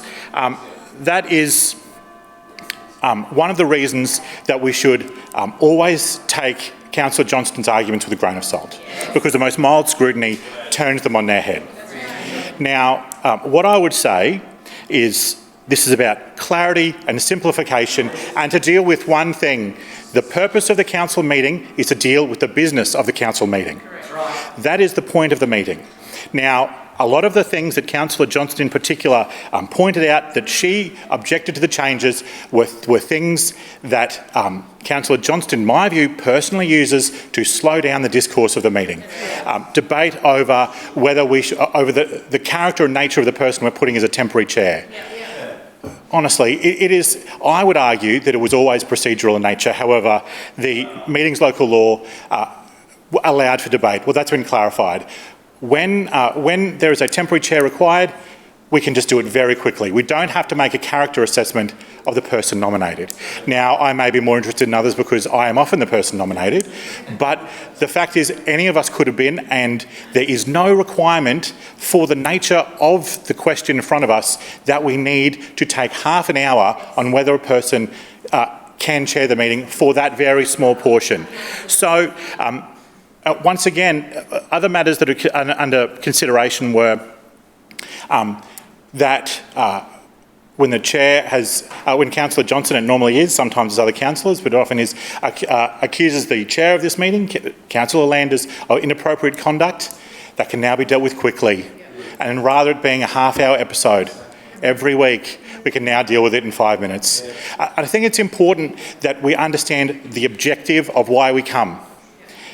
We meet in this place to deal with the business of the council to make the city better. That's the point. And the point isn't to play word games with the meeting's local law. The point isn't to the point isn't to gum up the point isn't to gum up the meeting with procedural debate. It is to discuss the meeting's content. Now, I reject now. Now, hang on. Councillor Johnston. Councillor Griffith. Councillor Wines, please continue. I don't accept that the idea that the objective of this meeting is to deal with the business of the meeting is corrupt. I wholly and absolutely reject that. That accusation. Councillor Griffiths is saying he believes that dealing with the business of council is corrupt, and I don't agree with him. And I think in his heart he doesn't really either. But he's trying to be controversial for the point of making this more interesting than it in fact is. Councillor Wines, your time has expired. Further speaker? Councillor Griffith. Yeah, thank you, Mr Chair. And look, even the way this meeting has been organised, we've spent 8 hours today debating, we spent 8 hours yesterday, and then we have this huge meeting set 15 minutes after the previous meeting, and we're debating really significant issues, the sale of assets. We're debating huge issues here, and it's being pushed through a council meeting on a late night when we're all really tired is appalling. And it says a lot about the integrity of this mayor, or lack of integrity about this mayor. I want to talk about two issues here. The meeting's laws changes, local law changes, and also the Councillor Ethics Committee Councillor Ethics membership. The first one is... that's good. That gives me more time. Yeah. That gives me more time, because trying to squeeze all this in is really difficult. But what I know from my experience in this council is under Lord Mayor Campbell Newman and the LNP, any changes to the rules in this place were always done by a committee of working group between the opposition and the major party. So it was Labor and the LNP, and we had to negotiate those rules, and we agreed on those rules. I see the Deputy Mayor is very confused there. I get that she would be. And then under Lord Mayor Graham Quirk, he also did that as well. So we always reached agreement about the changes to the rules and how this place worked. Then this little guy comes along, takes control of the chamber, and it's like, you're going to do it my way no matter what. I have never seen anything like it. But so the rules are just being done as some sort of agreement with his pals up in the state parliament, and then they get changed to what he wants, and then he hasn't even got the guts to say, well, actually, and we're making all these other changes as well. Hasn't even got the guts to say that. I have no respect for you. I have no respect for you. You're not even being realistic or democratic. What we need here is to go back to the drawing board and negotiate these rules. We need to go back to both sides, sitting down, including the Independent and the Greens, and get some agreement about the way this place works. Imposing it like this, Lord Mayor, at the end of a busy day, last meeting of the term, is appalling. It's scary in terms of democracy, and it's really scary for the future of our city. We all need these meetings to work. We need the debate to flow freely, and we need people's ideas to be robust and heard. And we need to be given information to inform these debates. And what you're doing at the moment is the opposite. And you've done it all your way through power. You block people off, you close them, you shut things down, and that's your way of governing. And that is the wrong way of governing for the city, and it's the wrong way of governing in terms of democracy. I'm appalled. I don't support this. Further speaker? Councillor Chongwa. Thank you, Chair. I rise to speak on Clause 3 regarding the meetings amending Local Law 2026. And before I start, thank you, Councillor Johnston, for highlighting some more changes that I wasn't aware of, because, again, like through the Chair to Councillor Griffiths, that, you know, just you outlining that we're all tired and we're trying to look at all these very heavy laden topics and issues. The reason I was motivated to get into politics was the environment, social justice, and our very fragile democracy. Yep. And I want our kids to grow up in a safe world where communities can be heard and have a voice, where governments actually genuinely support our community. Here, this proposed amendment further erodes democracy and silences our community. This is a total abuse of power. Behind closed doors and without consultation with our community and this council, and the administration is forcing through more new amendments of the meeting's local laws that fundamentally undermine the voice of the people. They haven't just rewritten the rule book, they've rewritten it to silence dissent. Let's look at some of the changes in this new law, and I note that Councillor Nicole Johnston also outlined more as well. Section 34, Part 2, each councillor may submit no more than 3 questions on notice for each ordinary meeting, limiting the information that council are given, along with the changes to council's inspection of records policy. Section 35, Part 13, a period of 3 hours should be allowed for debate on all committee reports unless council resolves otherwise. And if I'm interpreting correctly, that allows the LNP to close committee report debates early. Yep. That's disgusting and completely undemocratic, where we're not able to have robust debate and have a voice for our community. We're here to represent our community. Section 36, Part 2, the chair would no longer need to allocate motions to minority councillors on a pro rata basis. This even further gags councillors that aren't in the LNP. There are many more nasty surprises in this amendment to our meeting's local law, outlined by Councillor Nicole Johnston. We already have critical undemocratic changes already, and I just want to highlight those. Speaking times cut in half from 10 minutes to 5 minutes. Critical debate on multi-billion-dollar committee reports arbitrarily capped at 3 hours, which stops debate on most of the agenda items. Severe restrictions to debate on notices of motion from opposition councillors. Again, this is a total abuse of power, and you're delusional if you think otherwise, to be honest. This LNP administration constantly pushes through unpopular changes to our city, and these new amendments block our scrutiny and accountability. Every single one of us relies on local government to manage our suburbs, our parks, our infrastructure and our city's future. When debate is silenced, it's the residents of Brisbane who lose their right to be heard. I honestly don't know how all the LNP councillors can sleep at night. Where is your integrity and conscience? Your job is to represent and speak for your residents in these chambers. This meeting's local law is supposed to be a reflection of good governance and healthy democracy. We all, councillors, have a voice for our community.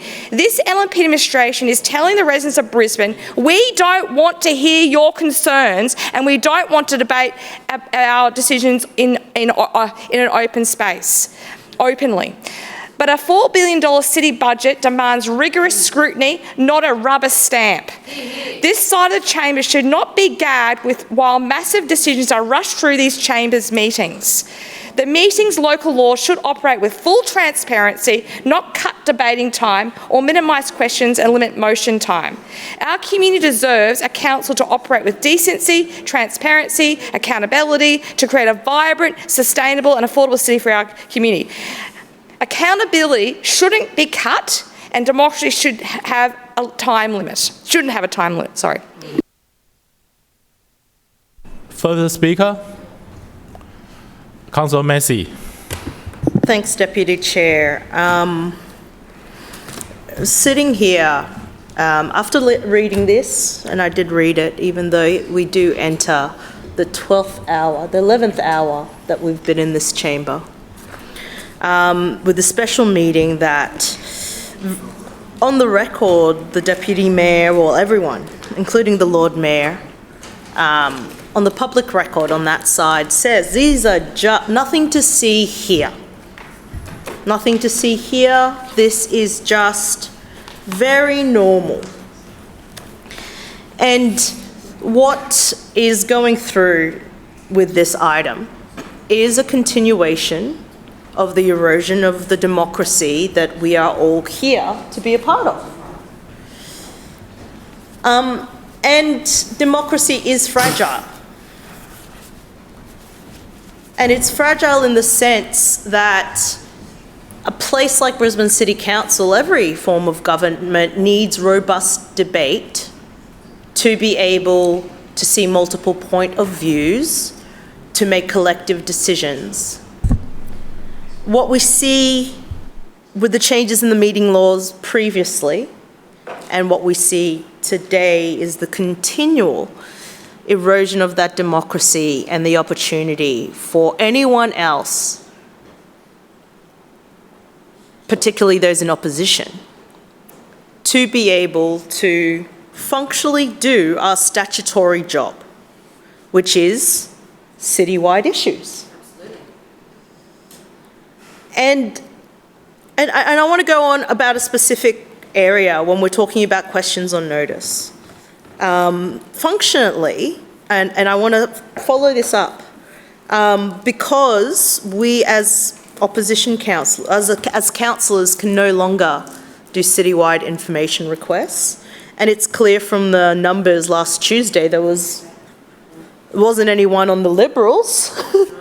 No, none of them. Two? Searching for information. That the ability to put questions on notice, to ask questions of this council and how it functions citywide is again being reduced. And there's a lot of things that people have mentioned today which makes me wonder why there is so much silence from the LNP councillors. So much silence. And it's because, the reason I wonder is because, aren't you here for democracy? No. Obviously not. Are you here for debate? No. Are you here to understand and deliver for residents across Brisbane? That's, you know, our job. We're here to fight for our residents, but we're also trying to do the best for the city that I know I love. And the only thing that all these changes indicate is that there is something to hide. Correct. You do not proceed with reducing transparency. That's right, you go the other way. You go the other way. Yep. If it's so great, if it's so good, if everything's running on time and Brisbane is keeping moving, right, then why are you reducing transparency? Why are you taking away the opportunity for opposition's councillors to go into these meetings and have their say? And at the end of the day, and I will take Councillor, can I call you Steve? No, Councillor Griffiths, that interjection. And it's about power. It's about maintaining power, the fear of losing power. Yep. It's abuse of power. We will not be voting for this. Absolutely. This is like, hell no. Hell no. But it is shameful, this abuse of power and this consolidation of power. And I ask again, Lord Mayor, what are you so afraid of? Would you do a bipartisan? Further speaker? If there's no further speaker, Lord Mayor, right to reply. Thank you. We heard the repetition of a lot of false claims, a lot of conspiracy theories again, and the sort of the holier than thou attitude of Labor and Greens that, you know, that somehow there would never be any changes considered if they were in government. Just remember what's happening here. There's been an unwinding of changes that were forced onto local government by the Labor state government without consultation, not just us, but any local government. The former Labor government came in and Councillor Johnston. went to Kerry and said Kerry. Councillor Johnston, stop calling out. Lord Mayor.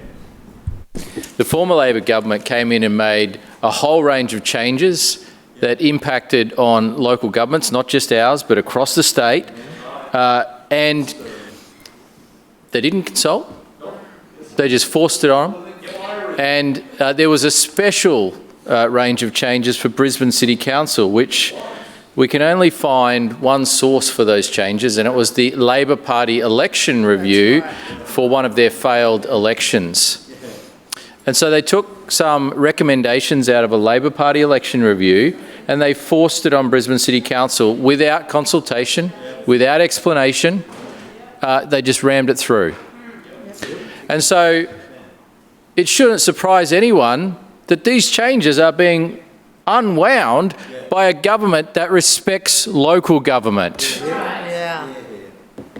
Because that is exactly what's happening. The previous government had no respect for local government, treated it as a punching bag. This government said, we will unwind those changes. And so that is exactly what's happening. But if we really want to talk about, I guess, democracy, what about that time when the former Labor government changed the entire Queensland voting system in the middle of the night with no notice? They changed it from optional preferential voting with 10 minutes notice, or was it 18 minutes? 18 minutes notice. And this is the system that everyone in the state votes on. The system of optional preferential voting was recommended by Fitzgerald. See, apparently they're fans of Fitzgerald tonight. Labor unwound that with 18 minutes notice, changed the entire democratic system for our state. And they have the hide to come in here. I mean, it is a joke. It is a joke. The crocodile tears, the performative, the death of democracy kind of stuff that we've heard. It is a sad indictment on the way that the opposition operates, that they are simply, criticising the unwinding of some legislation that was unfairly put on Brisbane City Council in the first place. But let's go back beyond that. Many of the changes, simply put it back to the way that Labor had when they were in administration for Jim Sawley for all those years. And so they were quite happy with a situation like this to exist back then. They thought it was perfectly reasonable and acceptable, yet now it's suddenly outrageous. And so there is no credibility in their arguments. Their arguments are all manufactured. The tears are crocodile tears. But we know that this is simply unwinding Labor changes which were designed for very political reasons to impact negatively on local government. And if you talk to councils up and down the state of Queensland, you will find every council has a story about how the changes brought in by the former Labor government were an absolute debacle for local government. Every council will have those stories. So it's not even just about us, it's about every council. It's about making sure that we can do our job. Now, there's one councillor in here that's particularly concerned about the loss of the ability to waste endless amounts of time during a council meeting. Now, I won't mention any names, but one councillor in particular wants to use every excuse in the book to waste time and then complains there's not enough time for debate. Like, we heard Councillor Wines give an example of how... Lord Mayor, your time has expired. I now put item 3A to the vote. All those in favour say aye. Aye. Those against say no. The ayes have it. Division called by Councillor Cassidy, seconded by Councillor Johnston. Ayes to my right, noes to my left. Clerk, please ring the bell.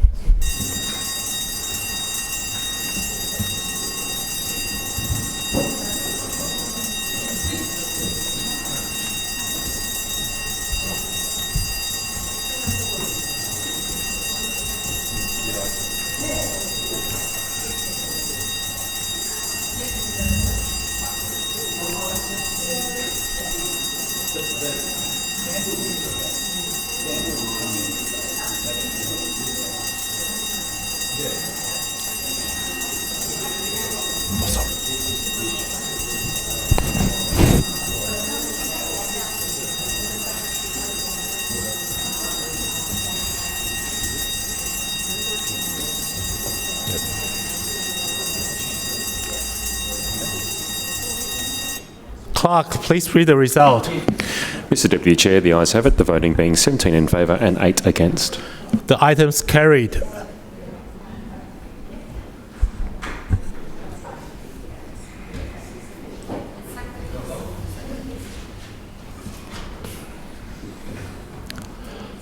Lord Mayor, item 3B. Thank you. Item 3B is the appointment of Councillor Wines to the Council's Ethics Committee. Council's Ethics Committee and its membership were established on the 3rd of September 2024 following Council resolution. Now, Councillor Wines, you don't have permission to vote against this one, okay? It was established on the 3rd of September 2024 following Council resolution. Section 58B of the Meetings Local Law provides that Council may alter the constitution of a committee by removing, adding or substituting members. Due to Councillor Landers resigning as a member of the committee on the 28th of May, a new member is required to be appointed. I thank Councillor Landers for her service on the Ethics Committee, and I welcome Councillor Wines, who, given his vast experience as a councillor and also as a former chair of council as well, will be a great addition to the committee. Further speaker, Councillor Cassidy. Thanks very much, Chair. This is the Ethics Committee, of which the Lord Mayor convened, originally asked Labor councillors to participate in years ago, and then at the time of the decision of a vote, went on radio in Brisbane and demanded that members of the Ethics Committee vote in a particular way. What the? Labor councillors resigned from that committee and they limped along for a while with just 3 LNP councillors remaining on there.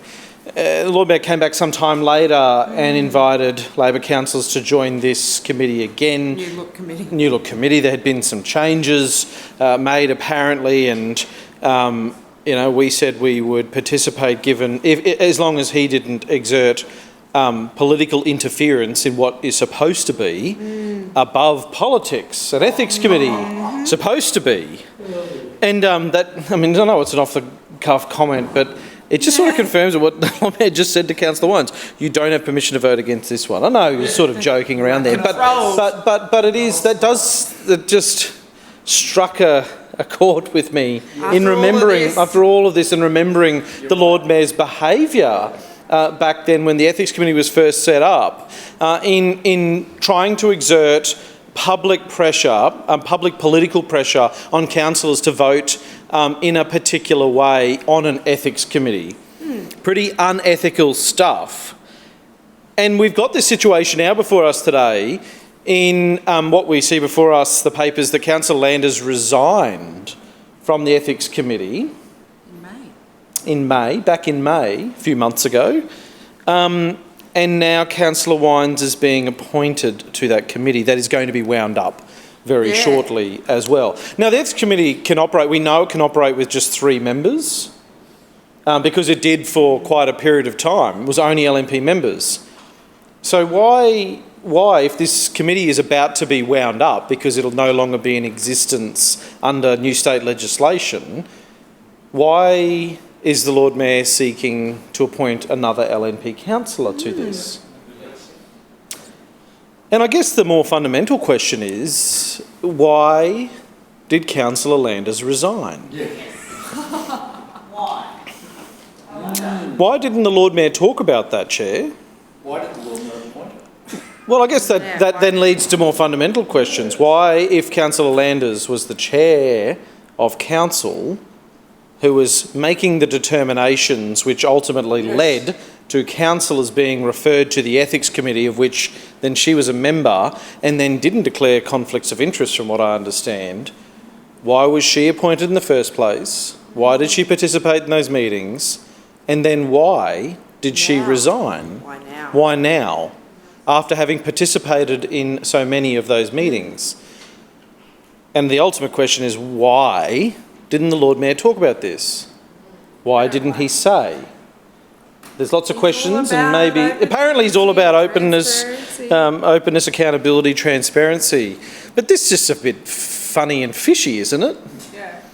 He's very, again, he just sort of said it's very weird. Yeah, he got up and said this is just as business as usual. Councillor Landers, maybe he would have us believe, was too busy to be on the ethics committee these days. I don't think those LNP councillors actually know why. Yeah, maybe They're not in on it. maybe the LNP councillors don't know why either. But that is why the Lord Mayor should have been open and transparent and upfront with councillors, because he is asking us all.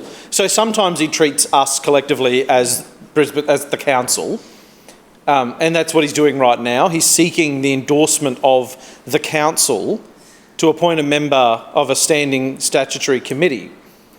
Sometimes he doesn't like to include all councillors as the council. Most times.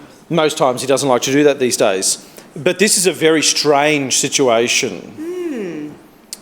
Normally, if somebody resigns from a committee, it's probably pretty public and accessible to all councillors why they do that. Yep. But who did Councillor Landers tell? And what did she tell them about her resignation? Didn't tell me, I'm the deputy So, yeah, Councillor Colley is the deputy chair of this committee. Councillor Landers never told her that she was resigning, or Labor councillors. The Lord Mayor never reached out, didn't text me and say, FYI, Councillor Landers is resigning, we'll seek to, which is what he's done previously. This one seems very, very weird. Councillor Casey, your time has expired. Further speaker? Councillor Johnston. Oh, no, it's fine. I'll go now. I rise to speak on Councillor Landers' resignation from the Ethics Committee and Councillor Wine's appointment. I know why. You do know why. Now, I've not made a big deal about this because it's the fourth time that I've taken Brisbane City Council to the Supreme Court. Absolutely. And in a couple of weeks, it'll be the fourth time that I've won. There's a consent order that's pending approval by the Supreme Court. Brisbane City Council has admitted that it acted improperly with respect to the handling of the Ethics Committee matter that Councillor Landers was a member of. Yes. The grounds in our submission to the Supreme Court outlined her serious conflict of interest in being the person who made the decision, was then completely part of the investigation in terms of the veracity of that decision. She then sat on the committee that then upheld her own original decision, did not provide me with any natural justice as a member of that committee, and thought all of this was okay. Councillor Sandy Landers has acted improperly here. And after this matter was put into the Supreme Court, where I've had to take action to defend myself for the fourth time against this council, who on all four occasions now have been found to do the wrong thing, four Supreme Court actions, four of them. Councillor Wines, I'm speaking the truth. Guess what? The only person who's being dishonest here tonight's been the Lord Mayor and Councillor Cunningham. When they stood up and claimed they were doing this because the state government made them. Well, no one made them do this. Councillor Landers resigned because she was about to be exposed terribly in a Supreme Court action. And this council said, oh, well, she's gone now. You don't need to worry. Not publicly. That's exactly what councillor said. Took council a week to make it public, because I was watching on the council website. There's been no disclosure anywhere, and Councillor Landers' bad behaviour here has been outrageous. Yes. It's a pretty fundamental tenet that if you're involved in a decision, that decision's under question, you're not the jury and the judge that determines whether it was right or wrong. Yep. That's pretty basic, not for Councillor Landers. Councillor Landers comes in here week after week and engages in abuse of power, in party political behaviour, in how she runs this chamber. And she scurried off tonight. She doesn't want to be here. She's going to pretend she's done nothing wrong. Well, she has. And it's now on the public record. Councillor Landers resigned because her behaviour has been brought under question in the Supreme Court action I've taken against council. Now, not only that, there are The drama that is ahead for this council, I can't believe that council's continuing on with these code of conduct issues. There are multiple ones lined up. There are 2 in the Supreme Court at the moment, and there are going to be more because of the improper and corrupt way that Brisbane City Council has handled these matters. They failed to offer natural justice to us as councillors. They failed to investigate matters properly. Failed to do it. They're admitting it. In the consent order, they failed to do it properly. Councillor Adam Allen has no idea what he's doing. They're running secret ethics committees. They're not publicising them. They don't put them on the notice. We're not told. Even if you're a councillor before the ethics committee, you're not notified. This administration has been engaging in corrupt behaviour. And it's not me saying it. It's the Supreme Court. No, it's not the Supreme Court even yet, because they endorse it on the 17th. It's a joke. It's a joke. It's Brisbane City Council's own admission. It's Brisbane City Council's own admission in a consent order. Now, this stuff is wrong. It is wrong. And Councillor Landers has been caught out here doing the wrong thing, and she thinks resigning is going to save her. Well, it won't. Her bad behaviour is outrageous. It demonstrates the complete and utter bias that the chair has engaged in. It demonstrates the incompetence of Councillor Allen. It demonstrates how poor the advice is to the Ethics Committee and how the improper process, which has been directed at opposition and minority councillors the whole time, has been handled. Councillor Johnston, your time has expired. Further speaker? Deputy Mayor. Thanks, Mr Deputy Chair. So I rise to speak on item 3B, which seeks the appointment of Councillor Wines to Council's Ethics Committee. As has already been discussed, it follows Councillor Landers' resignation, which has left a vacancy. And I've been thinking about this, Mr Deputy Chair. You see, because if there was a vacancy on the opposition side, then the opposition would provide a replacement. There's a vacancy on our side, so we're providing a replacement. There is no conspiracy theory. I think Councillor Wines is the perfect fit for the committee. He's been a councillor for 18 years. He has been the chair of council and a civic cabinet chair. He is calm, he is considered, and he is experienced. I thank Councillor Landers for her service to the committee, and I thank Councillor Wines for stepping up to take on this important role, and I commend it to the chamber. Further speaker, Councillor Collier. So let me get this straight. This is the process now, according to the LNP. So I have the unfortunate title of Deputy Chair of this no ethics committee, is how it feels. There's no information, there's no transparency. There's just the rules and the law according to the LNP. That's right. And it is incompetent. So how is it that when this committee, and I knew the history with the Lord Mayor pressuring supposedly a bipartisan committee to make a certain decision in a certain way. When I joined this committee in 2024, I joined with trepidation because I knew that the Lord Mayor liked to politically interfere with the decisions that this committee was to make. But I did it because the other side needs to be in the room and needed to have a voice. That's what I felt at the time.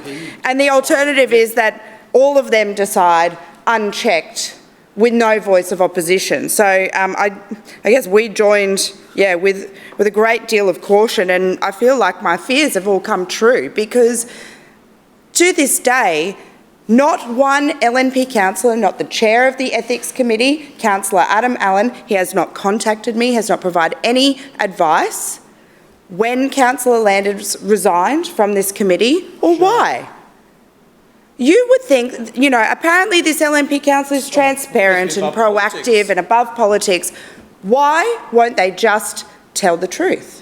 Why won't they just tell the truth? Now, the Deputy Mayor got up just then and said, well, when there's a vacancy, if a Labor councillor resigns from a committee, they provide a replacement.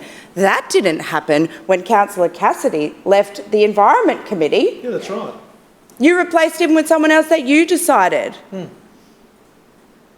And the Deputy Mayor forgot to mention the facts, which is that the Lord Mayor and the Deputy Mayor are ex officio members of all committees. So they can turn up anytime they want. They can provide the numbers. Yes, and we know as well, of course, and Labor councillors have spoken about this today, this committee won't exist very soon because the LNP have changed the rules again at a state government level. Yeah. And so what we are seeing here before us today is the appointment of a new councillor. No shade to Councillor Wines, I'm sure he's going to have a great time on this committee, but we know that the way in which the decisions are made by the LNP Council, who pay independent investigators, independent in parentheses, they pay these investigators to investigate issues that Councillor Landers made decisions on as a chair. How is that fair? How is that fair? And they come in here tonight and they say, oh, it's just because she's just, she's just resigned and thanks so much for your service. This is the world according to the LNP. They think it's okay to be the judge, the jury and the executioner. Yep. They think it's okay. And I mean, gosh, it is just facts according to the LNP because they leave so much out. We could decide once this committee is no longer required to exist to not see through these issues, but the LNP are so hell-bent on punishing non-LNP councillors. And that's all this is. That is what I have been trying to say. That is all this committee is. Yes. It is the LNP's political plaything that they use to punish people who they don't like what they are saying. Yes, that's it. And that has been the theme, time and time again. And that is symptomatic of 22 years of being in charge. 22 years, they think they can do whatever they like, say whatever they like, put whoever they want on the committee to make these decisions and not be transparent about it at all. I mean, come on. They're passing notes to each other now. God knows what they're going to say next. I'm very interested to hear what Councillor Allen has got to say. Very interested indeed. And I can tell you the next Ethics Committee meeting is going to be very, very fascinating. Further speaker? Thank you. Councillor Allen. Thank you, Mr Deputy Chair. I rise to speak on the appointment of Councillor Wines to the Ethics Committee, and I think that, given his experience as a councillor, both as a whip and a chair of council, he's well suited to fulfil this role. He has a very good working knowledge not only of council overall but also the local laws by which this chamber is administered. And I think everybody would agree that he's considered a fair and measured individual, so he will fit this role particularly well. And in summary, the role of the Ethics Committee is to review the facts of a case. We review. Councillor Johnston. Councillor Johnston. Councillors. Councillor Johnston.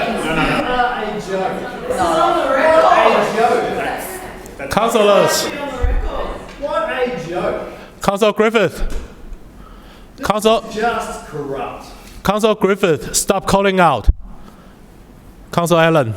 Thank you, Mr Deputy Chair. So, the role of the Ethics Committee, in summary, is to review the facts of the case and review the reports and recommendations provided by the external independent investigator. They're not independent. They're as independent as you are. Councillor Griffith. Councillor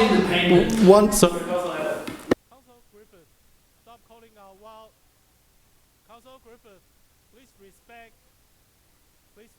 the councillors on their feet. Councillor Allen. Thank you, Mr Deputy Chair.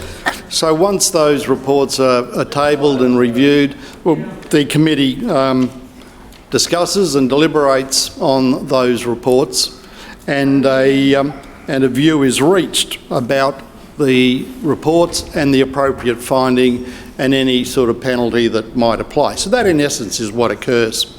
And I think Councillor Wines is well placed to be involved in those reviews and deliberations. So just finishing up, Councillor Cassidy made a point earlier about the resignation of ALP members of that committee previously, and during that period, when they were not members of the committee didn't meet. So it was great to see them to come back and join that committee.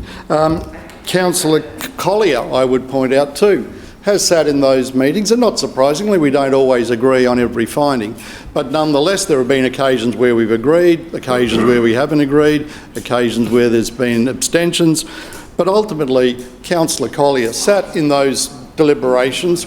When Councillor Landers was in the room, she never made a comment about whether Councillor Landers should have been there or not. So, in summary, I think Councillor Wines is a great appointment to this committee. Thank you. Further speaker? Councillor Johnston. Councillor Johnston, please respect the other councillors. Councillor Massey. Thanks, Deputy Chair. I rise to speak on the appointment of Councillor Wines to replace Councillor Landers on the Ethics Committee. The Ethics Committee is being taken to the Supreme Court by multiple councillors. For being unethical. For being unethical. There are many, there's a long list. There's a long list of reasons why for each lawyer and for each barrister, and nearly every single one of them contains natural justice. And look, we can hear it, but the reason why there has been a step down is because there was poor and corrupt practice. That's right. That is what actually happened. That's actually what happened. You cannot make decisions to get someone to that spot and then decide on the punishment. And I think what's really important, because we've just got to keep repeating it, because I want the Liberal councillors, the backbenchers, to understand this is no conspiracy, like the Deputy Mayor stood here and said. There's no conspiracy to this. This is just fact. The fact of the matter is there was no choice for Councillor Landers but to step down. That's right. There was no choice. That's right. Should she, through you, Deputy Chair, have remained, that would have continued to put the LNP Council and this Ethics Committee, which is being investigated for its malpractice, into even deeper trouble. And the concession was the step down. And it is this council, from my understanding, through Councillor Johnston's case, fourth case now to the Supreme Court, against this council, it is this council that's already admitted through a consent order that the Ethics Committee has not been functioning and mistakes, critical, corrupt mistakes, have been made. This is not a conspiracy theory. This is what's happened, this is what's happening, and there is more to come. So what this brings into question to me, because I do want to, I've got to say, through you, Deputy Chair, good on you, Nicole. Yeah, that's good on you. Good on you, Councillor Johnston. Being in here, being told constantly, being gaslighted, constantly bullied, and still taking this council to the Supreme Court. And I'm taking this council to the Supreme Court. There is so much that is to come. The Ethics Committee is a kangaroo court that is a tick and flick. It's a tick and flick. It's a kangaroo court. There's absolutely no proof anywhere that the Ethics Committee is reading anything. No. Not even in the minutes. And that's why Councillor Wines, no shade, absolutely no shade, is being asked or has been recommended to step up.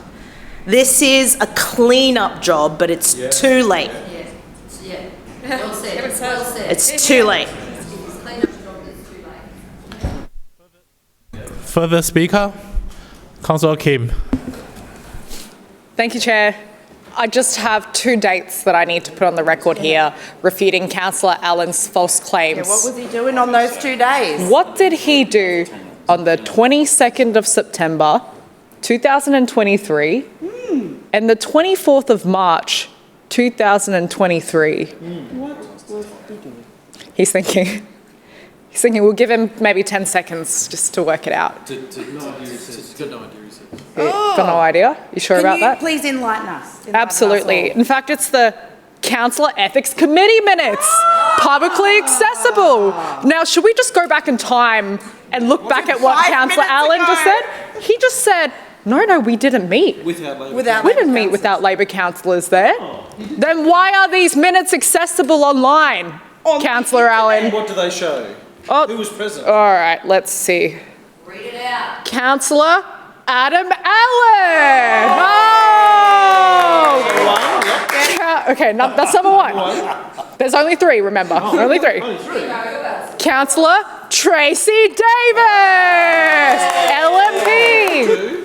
Finally, Councillor Sandy Landers, who's now... He said they didn't sit with her. Yeah. Yes, Councillor Adam Allen, will you withdraw that? Because will you get up and correct the record? I think you should. How can he be in charge if he doesn't even remember 2 meetings where they make decisions? This is extremely unethical coming from a councillor who's in the Ethics Committee. The second thing that's unethical is that we're admitting the same councillor who said that I was crazy because of the full moon. Wow, I don't even know what to say, but anything he said. Yeah, this just... He doesn't even know. And he's in charge of the ethics. Yeah, he is the chair. He is the chair. Councillor Adam Allen, Chair of Ethics Committee. Now, can we try this again, please? Do you remember what you were doing on the 22nd of September, 2023? Councillor Kim, anything? Through you, Chair. Does Councillor Adam Allen, the Chair of the Ethics Committee, remember what he was doing on the 24th of March, 2023, and the 22nd of September, 2023? Through you, Chair. Do we believe that Councillor Adam Allen knows what he was doing on those days? The chair of the Ethics Committee, they never met without... So just to go back in time... He either doesn't know or he lied. He stood up. We'll wait. Yeah. I don't understand. This is the Ethics Committee. And 5 minutes ago, he just claimed that they did not meet when Labor councillors were not in the Ethics Committee anymore. Then why are these documents publicly accessible? Why does it state that there were only 3 LNP councillors who met on the 22nd of September and the 24th of March 2023? Finding councillors guilty. Are we going to get a confession here? We're just going to wait. Now we've got... Will we hear him nod his head and remember what he's done? Got anything to say? Blink twice. I've got... Blink twice if you knew. I've got until the full moon to wait. Councillor Wines as well. Tempered, apparently. Yes, he's meant to go onto the ethics committee now because this is meant to make things better. The same man who said that I was crazy because of the full moon. Yeah. And then we've got the unethical ethics chair who then made a false claim about the fact that he did not run a meeting, but we have two meeting minutes. Right now, right here. We're happy to CC all the councillors here and circulate it in case you can't find it for yourself. It's on the internet. We're waiting. There's 1 minute to go now. We're waiting. We've got time to print it out. Should we print it out and run it to you? We're waiting. 50 seconds. Will he admit that he was there and he ran these meetings as the chair? Is he going? No. He won't admit it. This is astonishing. Astonishing. Is this really the best the LNP can produce? Is this real? Is this? Am I daydreaming? Because, last time this happened, Councillor Johnson won, and guess who was the chair at the time? LNP's Angela Owen. Wow. Well, you know what? This is 20 seconds to go. We're waiting. TikTok. Good TikTok. Anything happening? 10 seconds. Nothing? All right, so. Can't wait to the next ethics committee meeting. See you at the next ethics committee meeting. Further speaker? Councillor Griffith. Thank you, Mr. Chair. They never thought this was going to happen. That's why they put it on at 9 o'clock on Thursday night after the budget. Thank you, Mr. Chair. I think this must be humiliating for the Lord Mayor, and I think this must be humiliating for the LNP. And I think when their colleagues look at the performance in this chamber, their performance and the way they can't control the chamber, it must be really humiliating. And that's what it's been like for the 23 years I've been here. It's been humiliating for the LNP. They've very rarely been able to control this chamber. You can't control the chamber unless you earn everyone's respect. And you earn people's respect by treating them well. Equally. Treating them equally. And we're all elected here. All elected here. And for better or worse, we're all here and we've got to find a way forward. But unfortunately, this mayor and this council, this LNP council, think it's about control. And it's not about control. So let's talk about the Ethics Committee. Congratulations, Councillor Johnson. Your tenacity astounds me and I'm just so impressed with you. As someone who's been through the Ethics Committee multiple times over my 23 years in this council in various forms, can I put on the record that it's never been a resident who's made the claims against me. It's never been a staff member who's complained about me. Multiple times it's been the LNP. It's been used politically. They don't like what you say, they don't like what you do, and you go before the Ethics Committee. And Sandy Landers, her biased ruling through this whole process, I've wanted to challenge and have challenged all the way. To have a chairperson argue with you, you'd never see that at a state or federal level. You only see that at council level. It's appalling.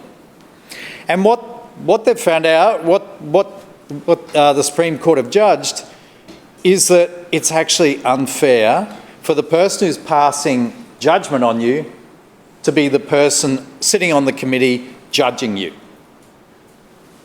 That's just sort of Western society law, but it's not in Brisbane City Council.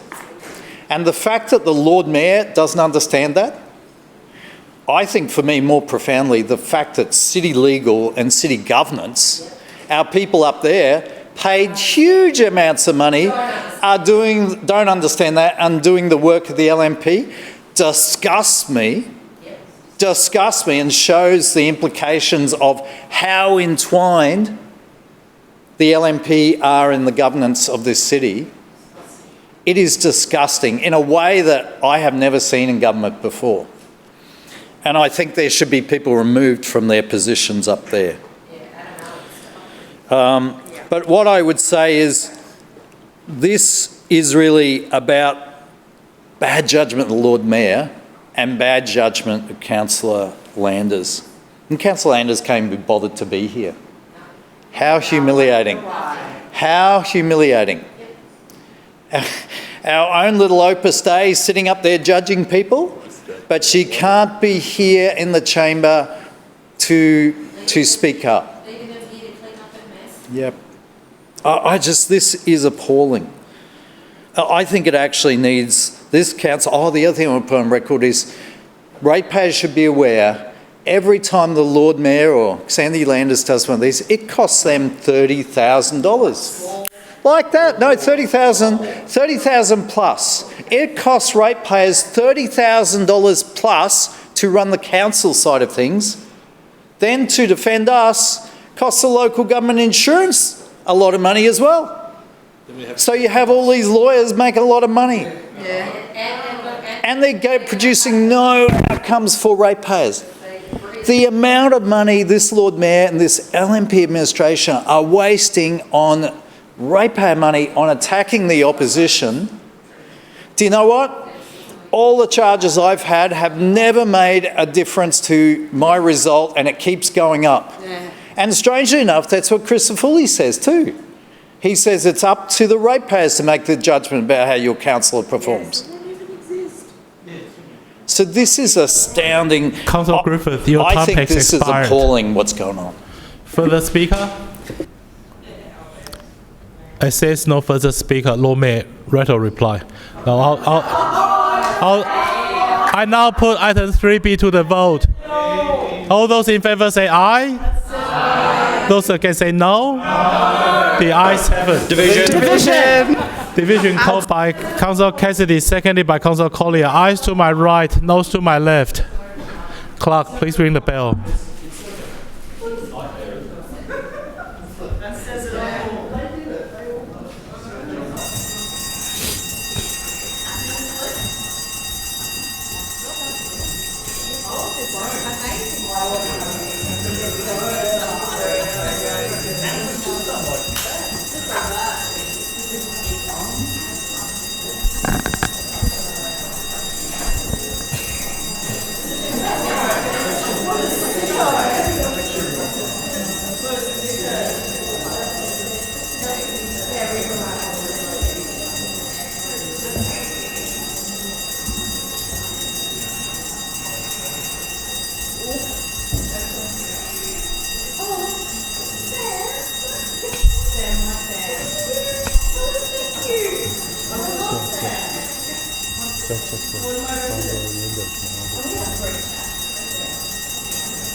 Clerk, please read the result. Mr Deputy Chair, the ayes have it, the voting being 16 in favour and 8 against.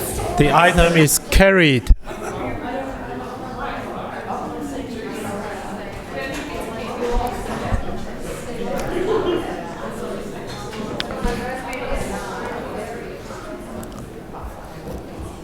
Lord Mayor, item 3C. Thank you. Item 3C is the proposed sale of 166 Ann Street, which is also known as the former School of Arts. Late last year, Councillor Howard shared with the Chamber our plan to seek proposals from organisations willing to partner with us to restore and repurpose the School of Arts building. So that process went underway. There were no feasible proposals received during this process, and so the building will progress to sale. The two organisations who expressed an interest, neither of them had any money to put towards it or any ability to operate it on an ongoing basis. This building is not suitable as a community facility without a significant, and I mean tens of millions of dollars upgrade, and that's not something that we're going to do because we focus on the suburbs of Brisbane. Our priority is the suburbs of Brisbane. So we are not going to invest money into a building that we don't have a need for, but we know that this will find a new owner who will no doubt put some investment into it. The building is heritage listed, so it can't be demolished. It is something that will continue to be an asset for the city going forward in terms of its built form. And just like we've seen, the Customs House building and other heritage-listed buildings be taken on by private owners and be used for various purposes. This is exactly what we would envisage happening with the School of Arts building. I think when it comes down to Labor councillors, obviously they have already indicated that they don't like this for some reason. For some reason, they're always saying that money shouldn't be spent on the inner city and it should be spent in the suburbs, yet their two big projects they like are King George Square revitalisation. Can't get more inner city than this, and apparently now ratepayers' money should be put into this building, which we don't have a use for. So I commend this item to the chamber. Further speaker, Councillor Cassidy. Yeah, welcome to the brave new world of the LNP. Once they get into the state level and here in council after 22 years, they're flogging off another piece of Brisbane's history. And the Lord Mayor says under the LNP, apparently things that are heritage listed can't be knocked down. Give us a break. They can burn down sometimes, can't they? Broadway Hotel, just by accident being burnt down 3 times. The School of Arts building has been at risk of burning down for a long time because I think... No, I can't say that, can I? No.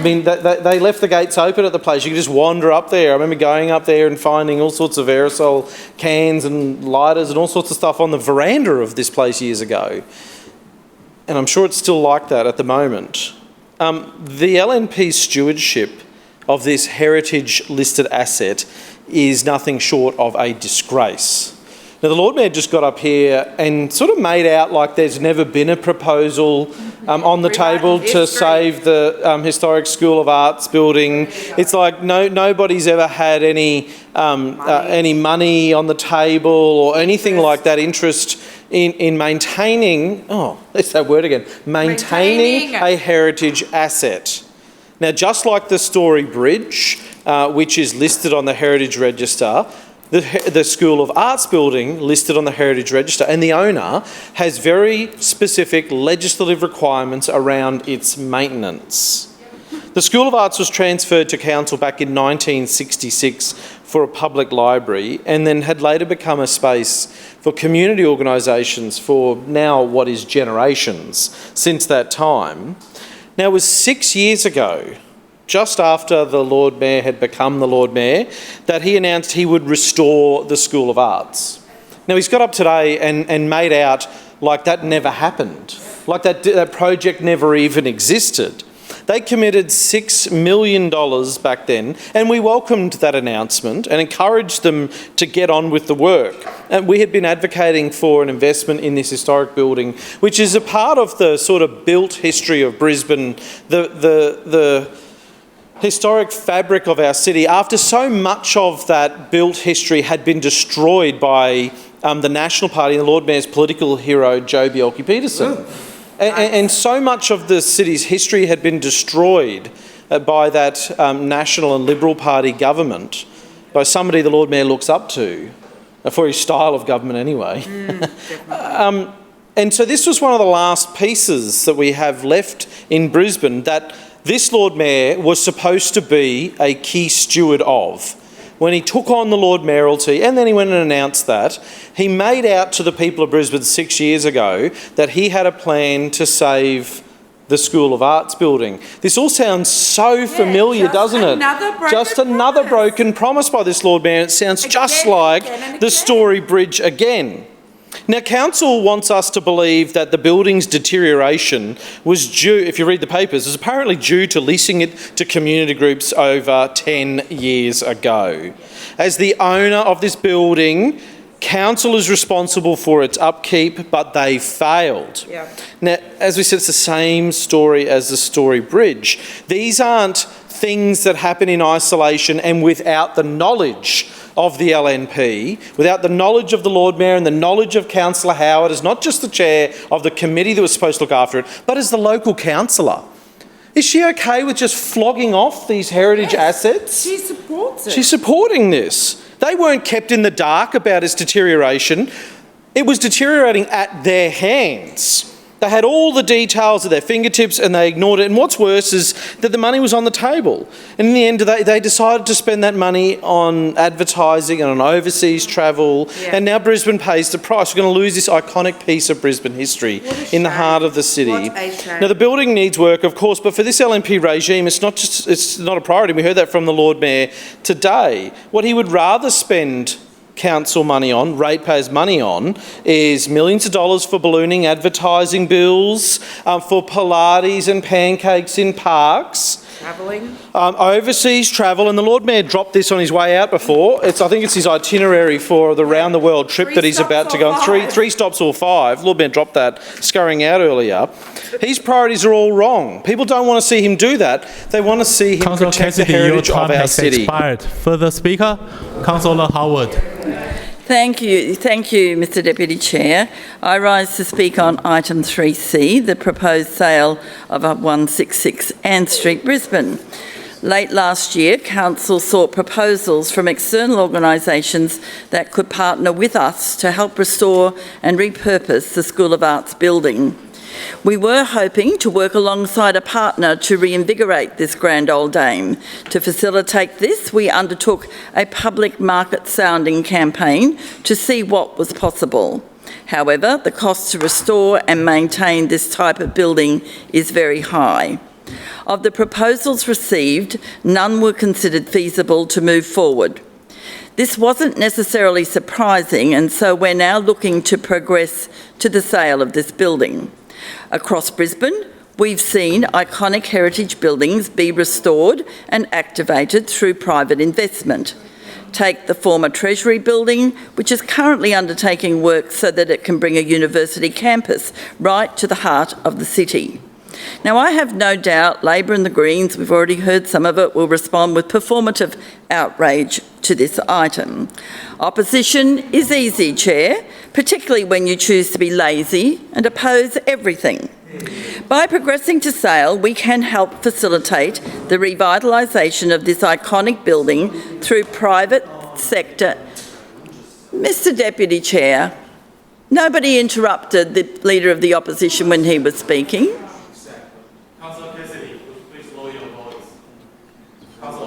Thank you, Mr Deputy Chair. Opposition, I'll just repeat it. Opposition is easy, Chair, particularly when you choose to be lazy and oppose everything. So by progressing to sale, we can help facilitate the revitalisation of this iconic building through private sector investment. We are confident this heritage building will get a new chapter, one that ratepayers will enjoy but not pay for. Whoever takes up this exciting opportunity will, of course, need to comply with heritage protections and planning requirements to ensure the historic character remains intact.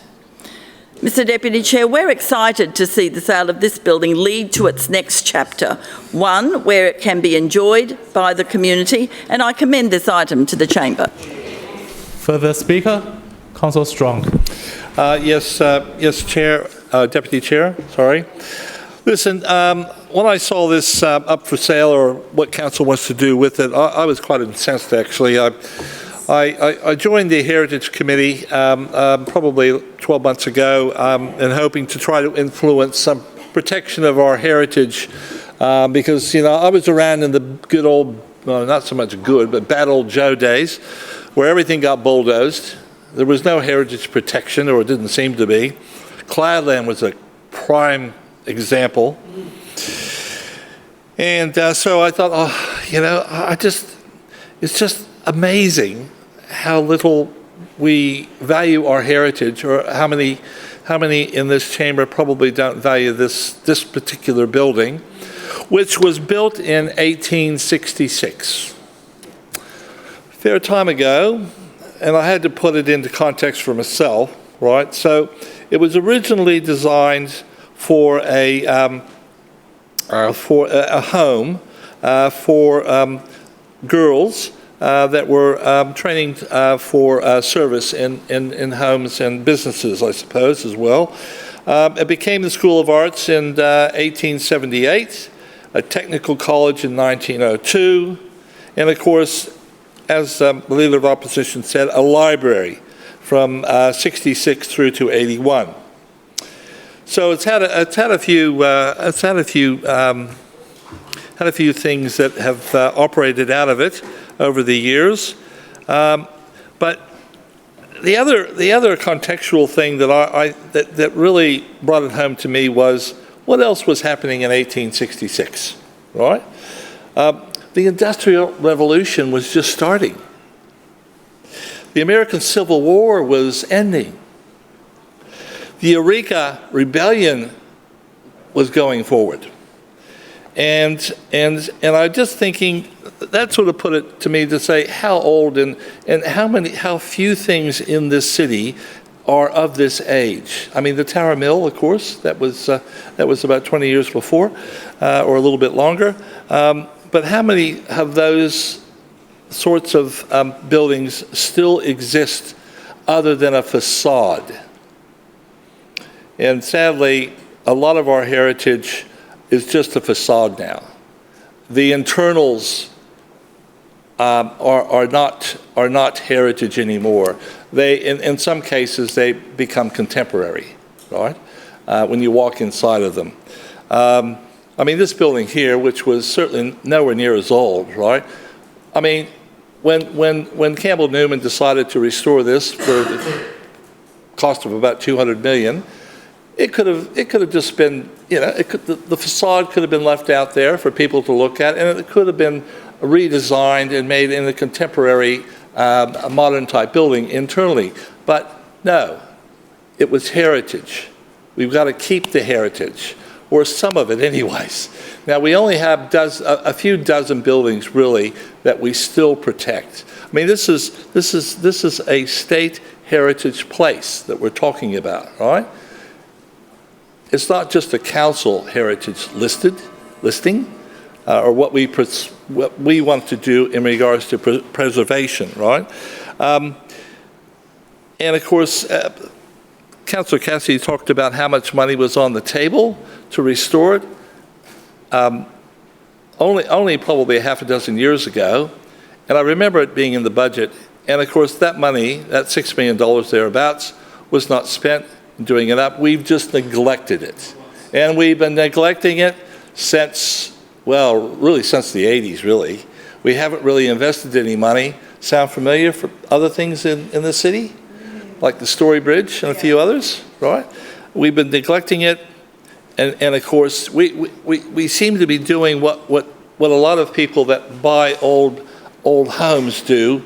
They just let them deteriorate to the point where they get permission to tear them down, right? Because they're too far gone. Well, we're doing the same thing here. This is heritage vandalism, and that's what it is. And that is a term, by the way. Look it up. It's when you do not preserve a heritage place or thing, right?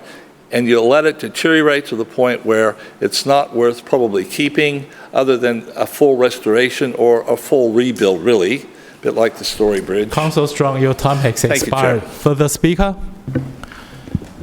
Deputy Mayor. Thanks, Mr Deputy Chair. Item 3C proposes the sale of 166 Ann Street, the Brisbane School of Arts building. Late last year, Councillor Howard updated the chamber on our plan to test the market. We went to look for organisations willing to partner with us to restore and repurpose the much-loved building. The School of Arts certainly is a piece of Brisbane's history. It's recognised at both the state and the heritage level. But after years of being vacant, it does need a new lease on life. This was a process that we had already begun back in 2019, before the world changed around us with a pandemic, a major flood, an ex-tropical cyclone, a global inflation crisis, all happening in quick succession. And with all of those pressures being felt, our focus has rightly stayed on frontline services and infrastructure that residents rely on every single day right across our suburbs. Pouring tens of millions of dollars into a major restoration of a city building without a business case and without a clear plan for the building's future isn't a responsible use of money from the ratepayer right now. The building sits empty and it's well short of modern standards. Without lifts, without proper fire safety systems, and without the amenities that modern life needs and requires. It remains one of only a handful of heritage landmarks left in our city with genuinely untapped potential. That's precisely why we went to the market, Deputy Chair, running an open, public market-sounding campaign to find the right custodian for its future. 2 organisations came forward and expressed some interest, but on close examination, neither had the financial capacity to restore the building or to operate and maintain it sustainably over a long term. So with no feasible proposal on the table, the course is to progress to the building to sale. We know this model works. Why do we know this model works, Deputy Chair? Because across our city, heritage places have been brought back to life through private investment. Look at Customs House. Old Government House, the former Treasury building, now set to become a university campus. And of course, who can forget the spectacular revitalisation of Howard Smith Wharves beneath the Story Bridge that Labor opposed? Each one of these sites was underutilised, and now each one of these sites is a thriving part of Brisbane's life, proof of what private investment can achieve. But it's not just us doing it, Deputy Chair. For the benefit of the chamber, I think it's really interesting to see that the Albanese government has identified 67, no less than 67 defence sites for their potential sale. And they're hoping to raise $1.8 billion. Opportunities like this are rare, and we're looking for investment to write the next chapter for this iconic building. Any future owner will be bound by full heritage protections and planning requirements, so the building's historic character is preserved for generations to come. This is a win for the suburbs of Brisbane. It secures the long-term future of a heritage landmark. And it allows, importantly, our council to reinvest in the services and the infrastructure that our residents use each and every single day, and I commend it to the chamber. Further speaker, Councillor Johnston. Oh yeah. I rise to speak on, I haven't said this word for a long time, but asset sales. Now this used to be court business for the LNP and the Liberals, and it's back on the agenda it seems, because there is a dodgy budget situation going on in Brisbane. We've heard from the Lord Mayor today, he's got to pay down his debt and wants to boost his surplus so he can make all those election commitments. And how are they going to do it? Asset sales. And mark my words, this will be the first of many that are going to come up unexpectedly, because this administration are very happy to sell off assets. Now, according to the Lord Mayor, we don't have a need for it. We're getting rid of this building because we don't have a need for it. Now, I know because many of my groups have asked about space in that building, that there are hundreds of groups waiting, community groups waiting to use community facilities. Now, a central location would have been really useful for many of those groups. Right? Council spends hundreds of millions of dollars building itself grand towers, and then, then it won't invest in the buildings that it was given to steward, protect and manage for the interests of the City of Brisbane. And it hasn't done that. It hasn't done that. So let's say even if a community use might not have got a return on the building if we'd invested in it, there could have been other uses. There could have been other uses. But What this administration did was in 2018 and 19 announce $9 million in the budget to progress the restoration of the building. $9 million. That changed back down to $6 million a year later, and then it just stopped altogether. I didn't stop asking. This is what Council said in January 2022 to me when I asked again for my residents. While timeframes for a redevelopment of the site are yet to be established, I am pleased to confirm that Council has commenced heritage architecture design for refurbishment of the School of the Arts. It's certainly my hope that once the refurbishment is complete, there will be opportunities for organisations such as yours to utilise this unique asset. CEO Colin Jensen. Heritage underway. None of it was done. None of it was done. The dishonesty of this administration, and if it was done, how many millions of dollars have been wasted when this administration had no intention of protecting this building? It sat empty for 16 years. And guess who's been in charge of it for most of that time?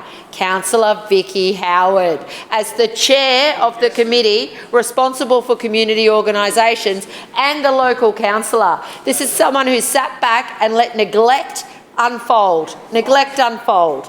Now, the other thing we've heard today is lazy. Yeah, the lazy one has been the chair of communities who knows there are hundreds of groups who want to use space and then calls others lazy because she hasn't been doing her job. Well, not good enough. I want to put on the record these fake statements that heritage can't be demolished. Now, I'll tell you what's happened in my area, and it's exactly what's going to happen here. The heritage listed morgue, which is part of the old Yurongpili DPI site, it was protected, state and council. So the developer was told he had to keep it and restore it. The developer went to the state government and said, oh, we can't really do that. The state government said, okay, then you don't have to. And then council, who are the ultimate approver, said, oh, well, look, the state said it doesn't have to be kept, so we're not going to fight for it either. So you watch the two-step heritage destruction happen with Chris Foley saying, oh, we don't need it from a state point of view, and then the LNP backing them up and saying they don't need it from a council point of view.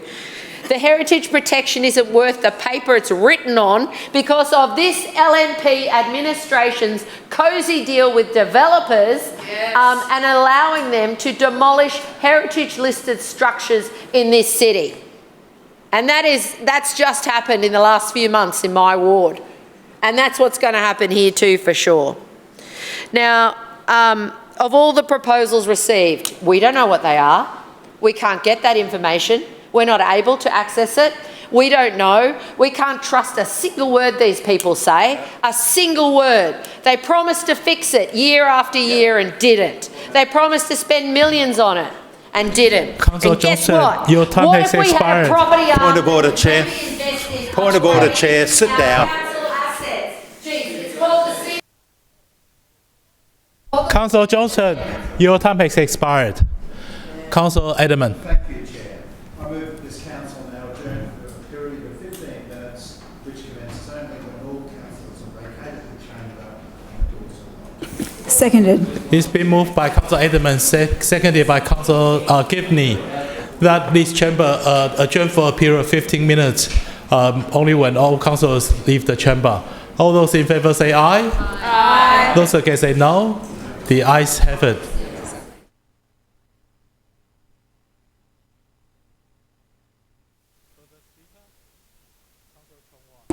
Thank you. I also would like to rise on the Ann Street Arts Building. There's a disturbing trend here when it comes to heritage-listed buildings and things in our community, in our city. Obviously this building, we've got the Story Bridge crumbling, and Victoria Park, Bundaberg, which has 80,000 years of heritage listed there.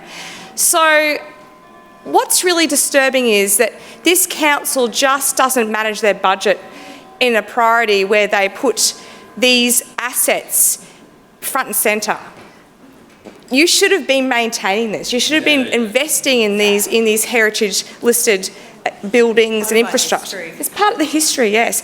But more importantly, community deserve to be able to use these public assets. They should be retained in public hands so our community to access them and utilise them. Yes, exactly. I've got lots of community that come to me that find it hard to find a space because they're all booked out.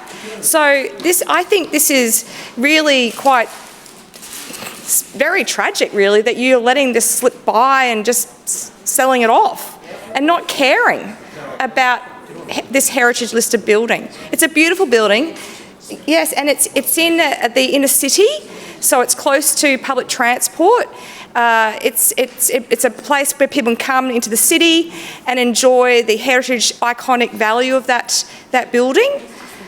So I feel really upset that you don't care once again, and I really appreciate all the contributions from all the councillors on this side of the chamber on what they've. Sorry. That's all right. Yeah, so basically I just want to put on record that I'm extremely disappointed that this LNP administration once again don't value heritage listed places and spaces and just give them away because all they care about is developers in their pockets and don't care about our community and value these assets. So that's all I want to say and put on the record. Thank you. Further speaker? Councillor Massey. Thanks, Deputy Chair. I rise to speak briefly on the and I just want to say this because this is what it's listed under.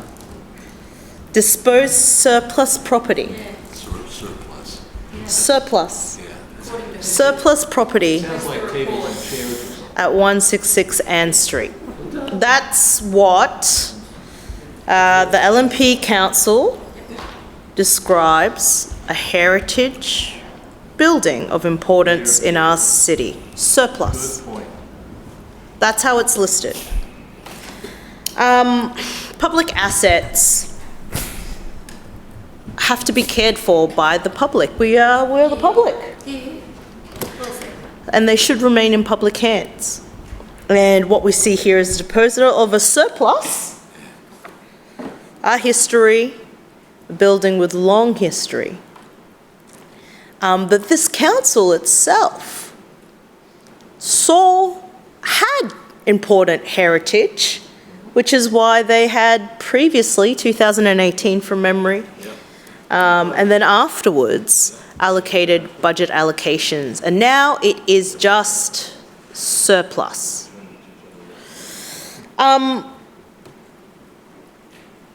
The things that I've heard in this debate that I will repeat: performative, lazy, a win for our city. A win for our city, a surplus property that is heritage listed, that was in our curatorship, in our guardianship, is just surplus now through this LNP Council, even though historically this same council talked about its importance, allocated money, and then just continued to break promises. And what I also heard is this is a win. Heritage will be preserved. Okay? That's what I heard. In the past 2 years, well, not in private hands. I'm just going to list out a couple of things within the Gab Award that were heritage. An unimaginable amount of pre-1947 houses. Gone. Demolished or gone. Heritage removed from a heritage listed fence for development, even though the adjacent property all have heritage listing. Gone. I'm also going to highlight a contentious heritage listing because it was left to decay, and that of course is the Broadway Hotel. The Broadway Hotel. Completely left to decay. How many fires are we up to now? Three. 3 fires. So when when I hear it's a win for a city and the heritage is going to be maintained. Well, history shows us that that's just not true. It's not true. It's a porky. And I think time will tell and show us just what a win for the city will look like under these circumstances. I think the disposable, I want to just touch base, the disposal of surplus property and land. In one of the info sessions, session 7, I asked specifically about a list of the properties that Brisbane City Council was considering of disposing. Not only were we not given a list, but we were told that the amount is indicative, $15 million. $15 million indicative in the 2026-27 budget of Brisbane City Council properties that are about our assets, public. And when I say our, I'm not talking about us as in Brisbane City Council. I'm talking about a resident in Brisbane. Our assets, the community's assets, the city's assets. And there is a list, I'm sure of it, but there is no transparency for that list. And I expect that we will see more assets go on a fire sale for this council. And you know what? It's a shame, but I just had to get these things down on the record. Further speaker? Councillor Griffith. Yes, thank you. And I rise to speak on the sale of this property at 166 Ann Street. I just want to be on the record that, and obviously the Labor team don't support the sale of this this asset. It's a shame that the Lord Mayor couldn't bring this through in one of the meetings during the term when we could have discussed this in a, not at this time of night. And obviously this is part of the strategy, the Lord Mayor and the LNP strategy of hiding things, taking things out in the trash, so forth. But we're still here. Look, we know Brisbane has a growing population. We all keep talking about it. We also know from research that there's increased loneliness across our cities, and there's even greater need for community spaces. And yet our vision here is to sell off this asset, to get rid of this asset, an asset that we've underutilised for so long. This really concerns me, but it's not just this asset. What I've seen during my time in council is that we have over 600 assets like this, and our community facilities are just run down under this mayor and this administration.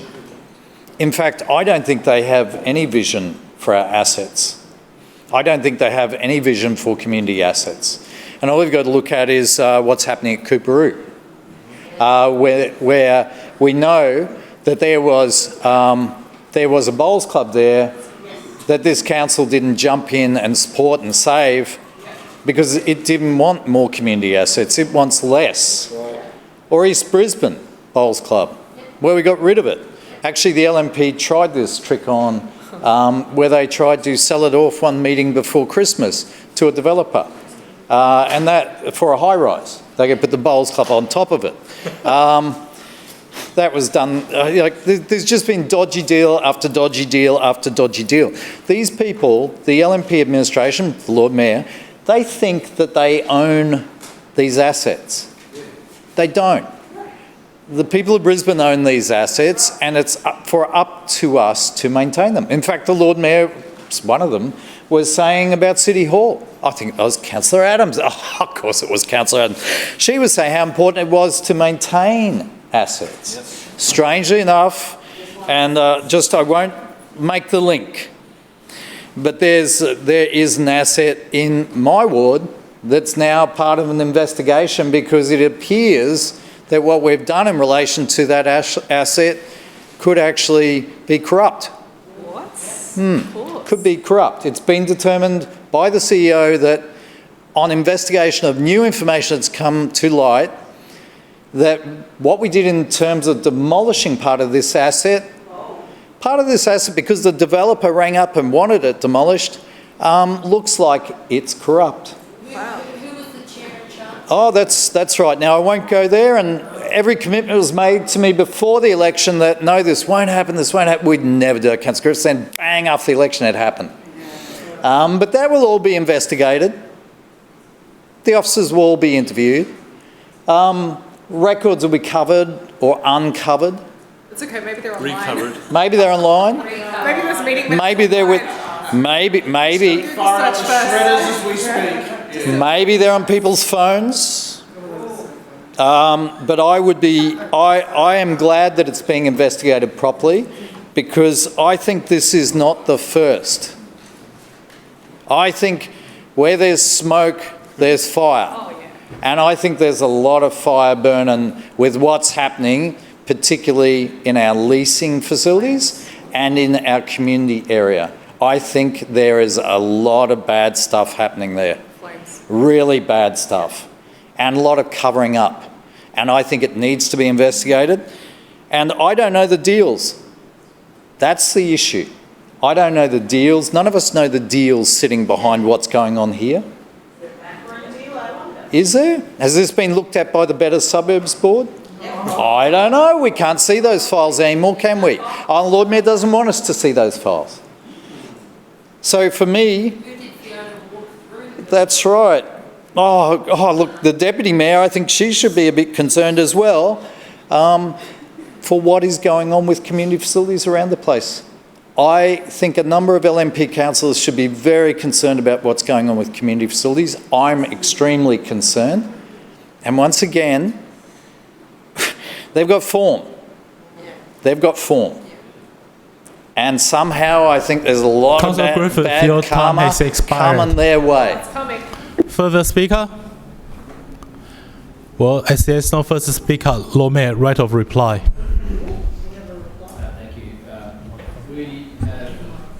Sorry, microphone. Yeah, thank you. We've heard that apparently Labor opposes asset sales now when their federal colleagues are selling off the heritage-listed Victoria Barracks, which are just a stone's throw away from here.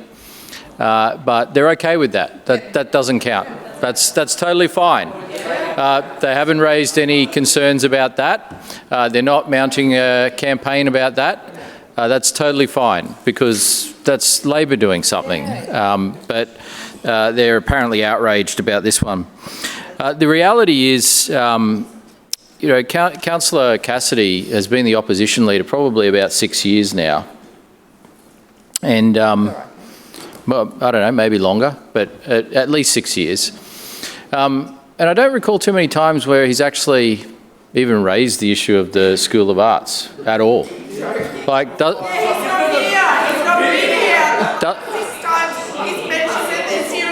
Sorry, Lord Mayor. Councillor Collier. Councillor Cassidy. Councillor Kim. Opposition councillors. Councillor Kim, the Lord Mayor has the floor. Lord Mayor. Yeah, he's never cared about it before, so why start now? He's been in the role a significant period of time and had taken no interest whatsoever in this one.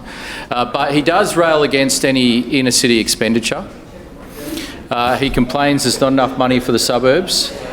And you can just imagine if you spent... Councillors, please remain silent when other councillors are speaking. Lord Mayor. You can just imagine if you spent the significant sum of money to fully upgrade this building, and this is nothing to do with maintenance. There's no DDA access, there's no modern standards in this building. It would require a full upgrade of tens of millions of dollars. They would no doubt complain about that as well. And they would say, oh, the money should be spent somewhere else. So, look, we're really clear that the best outcome for this particular building and for the ratepayers is that it finds a new owner. And so that's what we're going to do here, and we think it is the right outcome. And we know that any concerns that Labor says they have are not real because they haven't raised concerns about Victoria Barracks being sold or Labor asset sales. They conveniently forget that Labor governments privatised Queensland motorways, privatised the Brisbane airport, privatised the Port of Brisbane. These were all Labor privatisations. It's irrelevant, apparently. They suddenly want to rewrite history to think that nothing like this would ever happen under Labor. And so the reality is, I think we can move forward here with a better outcome, a good outcome for the people of Brisbane, a better outcome for the building itself. And I think it will be a positive thing because this will be something which can find a new owner, they can invest in it, and then it can live on in a new life, in a new role. Thank you, Mr. Chair. I now put item 3C to the vote. All those in favour say aye. Aye. Those against say no. The ayes have it. Division. Division called by Councillor Cassidy, seconded by Councillor Johnston. Ayes to my right, noes to my left. Clerk, please ring the bell.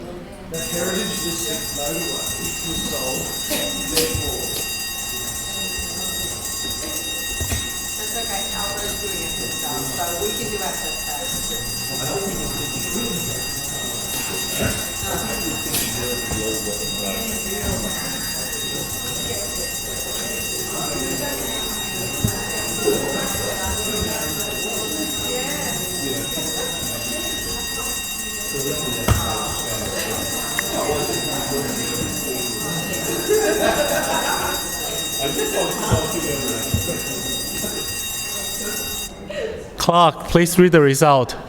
Mr Deputy Chair, the ayes have it, the voting being 16 in favour and 8 against. The item is carried. Councillors, please return to your seats.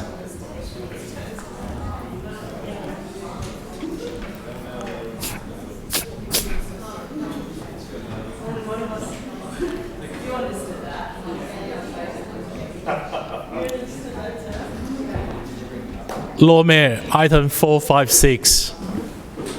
Thank you, Mr Acting Chair. Items 4, 5 and 6 are in relation to the delegation of powers which come through here each year as delegations are amended and updated. City Legal has performed an annual review of the list of delegations and have made recommendations to make sure that they are correct and they reflect the current operating and decision-making needs of the Council, as well as any legislative amendments that have happened. This year, the review was mainly driven by legislative changes made by the Queensland Government. In addition, various business and work areas in Council proactively reviewed legislation under which they operate to determine if there are any powers contained in any legislation that would aid Council in performing its duties more effectively and efficiently. Of the 20 delegations presented today for resolution, 13 are powers that have already been determined by Council to be appropriate for delegation and are simply being remade under the specific head of power. This is to correct any administrative irregularity that might be perceived by any changes in legislation and updating existing powers to ensure that any changes to the nature of work being carried out by Council officers are being appropriately captured. The remaining 7 delegations presented today are new and are required due to evolving operational needs for business or work areas that have been articulated by and identified through Council policies, procedures and practices. And those policies, procedures and practices have warranted the additional source of powers provided under this proposal. In addition to the new delegations, it's also proposed by this item to revoke 17 delegations that are no longer required or are redundant. The revocations include delegations that have been remade previously due to legislative amendments. So, as I said, this is something that comes through each year as delegations are amended and updated to ensure that the organisation has is operating as effectively as it can under the legislative framework that we operate under. Thank you. Further speaker, Councillor Cassidy. No way are we supporting this tonight. After what we have seen from this regime over the last few days, and particularly over the last few hours. The Lord Mayor said he wants to bring in all these new delegations to enact all these secret policies that have been brought into this place. And we know that's the case because in previous items we had before us, particularly around how petitions are now being dealt with, it says it relates to these policies which don't exist, which you can't find anywhere, are not listed on the LG Hub for papers. This is just some murky mess. And you cannot take the Lord Mayor at his word. Yeah. He's demonstrated that a lot over the years, but particularly tonight, he has demonstrated that. Now, there are delegations, obviously, that make sense about just sort of ordinary day-to-day business operations of council around who can approve through a sort of delegation tree, the purchase of stationery, whatever, all the sort of normal, ordinary business stuff, right? But to have them altered in such a way before us today deserves more than the explanation of why that we just got from the Lord Mayor, who just said all these new delegations are just to make his life easier in the regime. So there is less accountability, more rubber stamping, less light shone onto decision making by this council, the elected council. Now the delegate. Plenty more travel time for him. I'll bet. Because he knows he controls these delegations and he's just lining up that February trip. That February trip he's got lined up for LA next year. But delegation should not come at the expense of transparency and accountability. And after speaking on these items and listening to the LNP's garbage reasons earlier, there's no surprise why we're worried on this side of the chamber about transparency in this process before us tonight.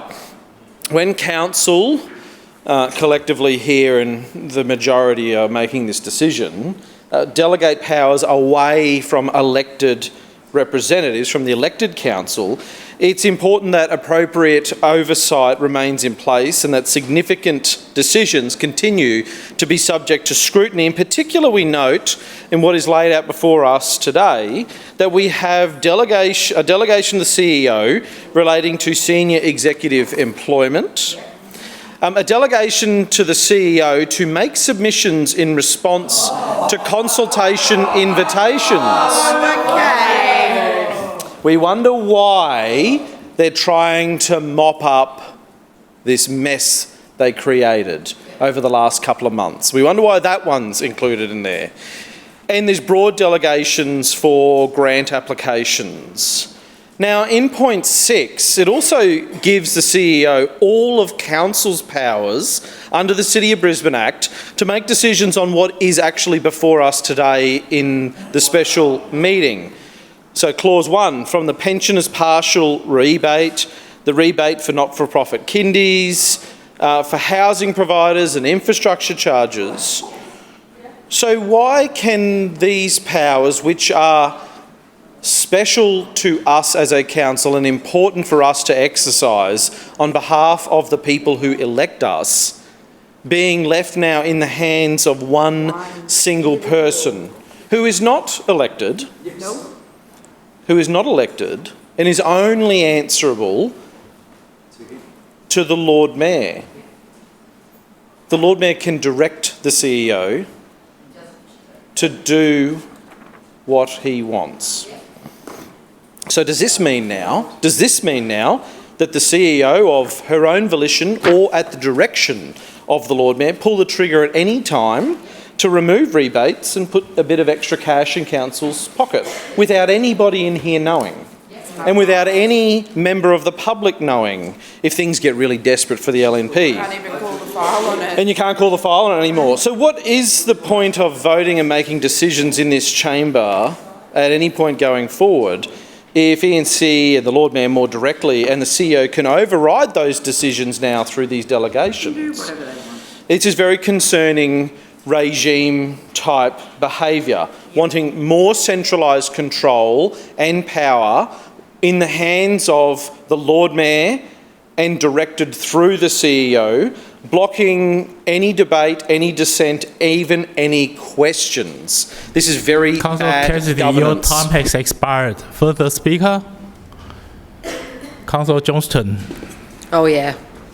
Most definitely. I rise to speak on the dodgy delegations proposed by the Lord Mayor and the LNP. And I've been very consistent about this in the whole time that I've been in the chamber. I don't support the extent of the delegations that have been made previously or the ones that are before us today. We are elected to do a job. And yes, we don't need to sign off on every permit for footpath dining or whatever it might be. There are operational issues that should rightly sit with appropriate delegations, but that's not what we're being asked to do here today. And there are a couple of things that I want to put on the record as extremely concerning. And I thank Councillor Cassidy, he spotted the big one, which is there is a new delegation, one of several, to make a submission in response to an invitation to consult, column, Delegate CEO. Now that means that if another level of government asks council to consult, the CEO can say whatever she wants. Or she says whatever the Lord Mayor wants her to say, which is what they've been doing. Here is another mop-up exercise by this administration that demonstrates that what has happened with respect to restricting councillors' access to information was done improperly, because they're now retrospectively passing the power to make the delegation. And they've been caught out, absolutely caught out. The Lord Mayor's got up and says, I don't know what I'm talking about, or it's not real. Here it is in black and white.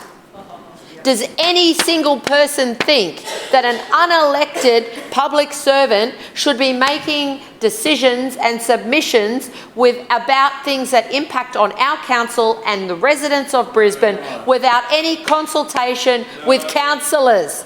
No. And the fact that the CEO thinks this is appropriate is a sign of her poor judgment as well. But it gets worse. New delegations. To negotiate and enter into trustee permit in relation to land under the Land Act. To approve matters relating to the day-to-day management of trustee permits under the Land Act. That's all being delegated to E&C and the CEO. That means almost every single park in this city, this administration, either E&C, so the LNP, or the CEO, can make decisions to dispose of trusts, to change the arrangements for trusts, to stop funding them, to hand them back to the state, instead of them coming through full council. So secretly, this administration want the power through E&C and the CEO to dispose of land without a full decision of council. Yep. Now, when they did it 2 years ago in my ward, it had to come through council for decision. And now they don't want to do that anymore. They want to hide these decisions. That's how disgusting this LNP administration are. They think that they can dispose of land without any public scrutiny. Well, it's not good enough. The coup that is going on in this council is extraordinary. The power is just being hoarded closer and closer and closer. This council will be redundant shortly because of the amount of delegations that this Lord Mayor and the LNP are doing, providing more powers for themselves and the CEO of council. If I was the CEO, I'd be sitting back going, geez, this is a bit of a double-edged sword, because the Lord Mayor went down to his mate at Chrysophilia and took away her power to appoint her staff. Just like that. Just like that. I note that he didn't talk to her about that. That wasn't in the council submission. That's just something the Lord Mayor did. Stabbed her in the back. Brand new CEO.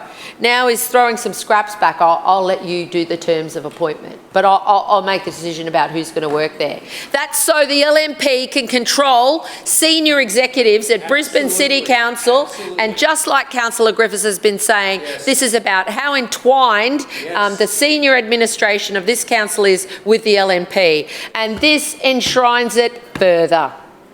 These are corrupt decisions. Absolutely. They are the wrong decisions. They lessen scrutiny, they lessen accountability, and they undermine public accountability to the ratepayers of Brisbane. I don't want to see anybody else's land disposed of by this LNP in secret, which is exactly what's going to happen.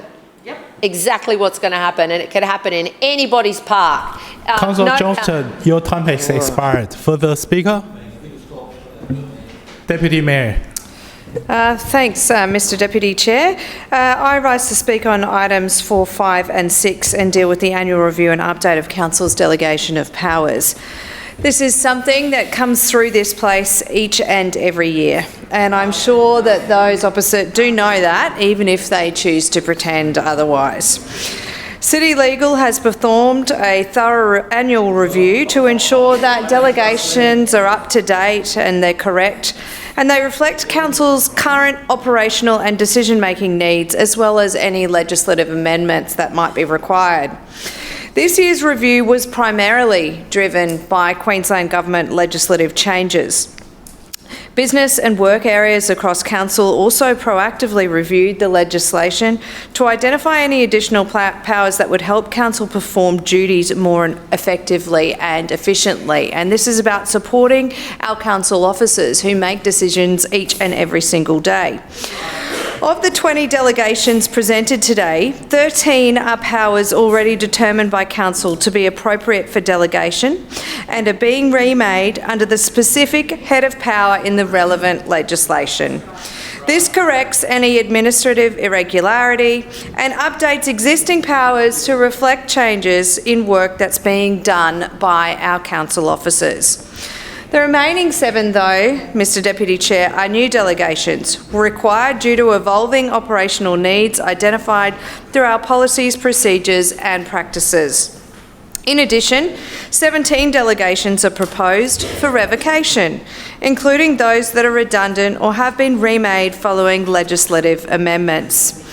Deputy Chair, for an organisation the size of Brisbane City Council, this is the kind of disciplined annual review that's not required just for good governance, it's essential governance.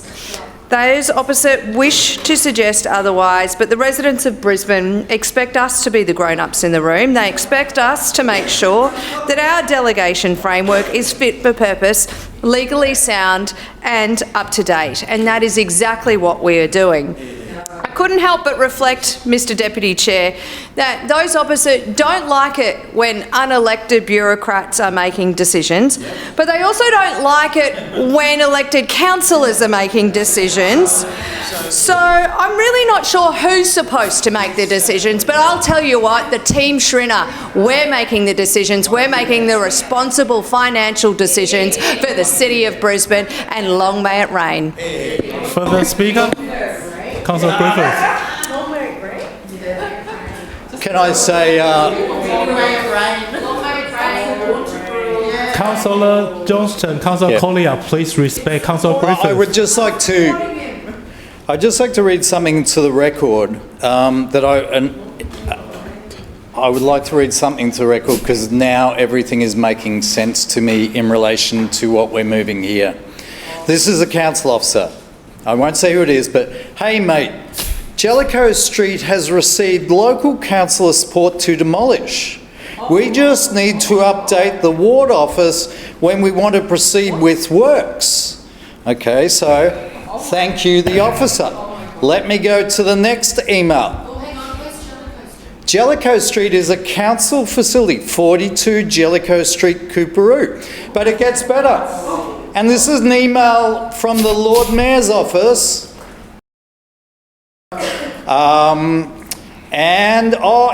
Anyway, well, let's just go. Fine to demolish this one. But I spoke to Councillor Cunningham and she said during the 2022 floods, this site was underwater. This was down there with residents who had lower level flooding. So doesn't think that this will be suitable for a house to be built on either of these lots, council lots. These are park lots. One for the officer to have a look at and confirm with. If there is a solution to allow this one to be divided into 2 lots to be disposed of while keeping the park access, that would be okay too. This is corrupt behaviour. This is why they're doing the delegation. They are doing a whole lot of corrupt behaviour. You are, Deputy Mayor. Top 16. Lord Mayor, your office is undertaking corrupt behaviour. This has come from an officer who said this is corrupt behaviour, and here you are tonight, backdating your ability to secretly sell off land. There's more. There's much, much more. I'd be very concerned about what's going on in this council. I'll give you a call about this one. 42 Jellicoe Street. These are council officers involved in this.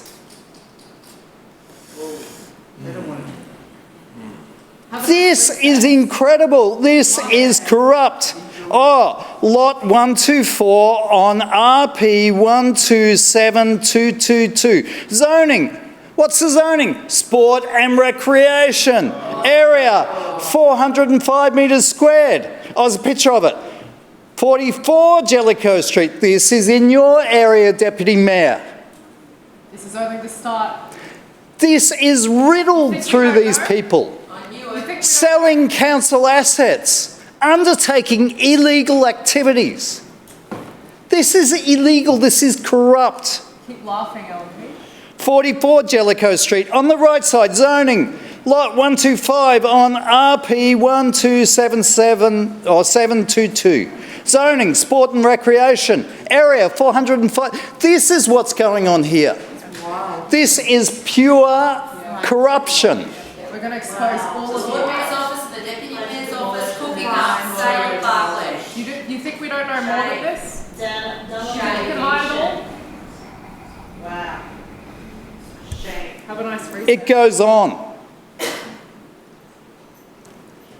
I am really, really disturbed by this. Oh, it was demolished. It was demolished. Demolished. How many people did you consult with, Councillor Cunningham? So you directed someone. Through you, Mr. Chair. I think this needs to be investigated by the CCC. No doubt. It's on the record now. Further speaker? Lord Mayor wrote a reply.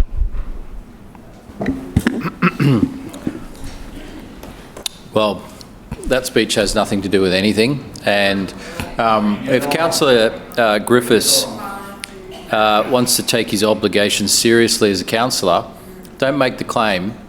Do what you need to do with any claim that you make.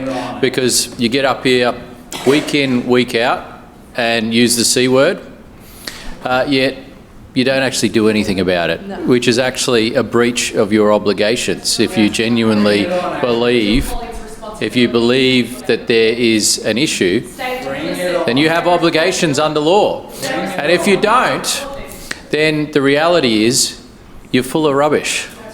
You're full of rubbish. And so you can make all the claims you like, but do something.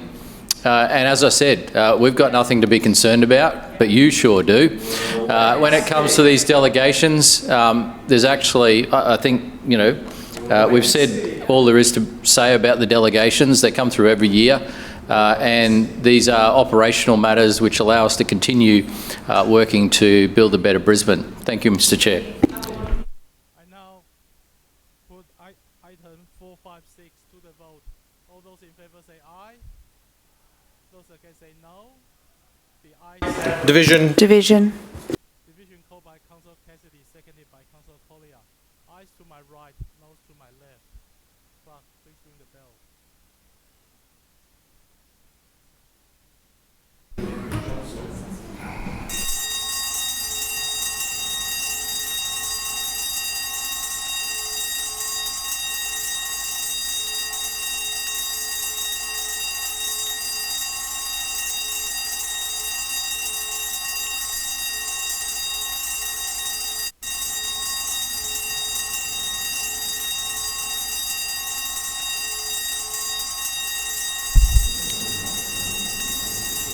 Clerk, please read the result. Mr Deputy Chair, the ayes have it, the voting being 16 in favour and 8 against. The items are carried, and I declare the meeting closed. Thank you, everyone.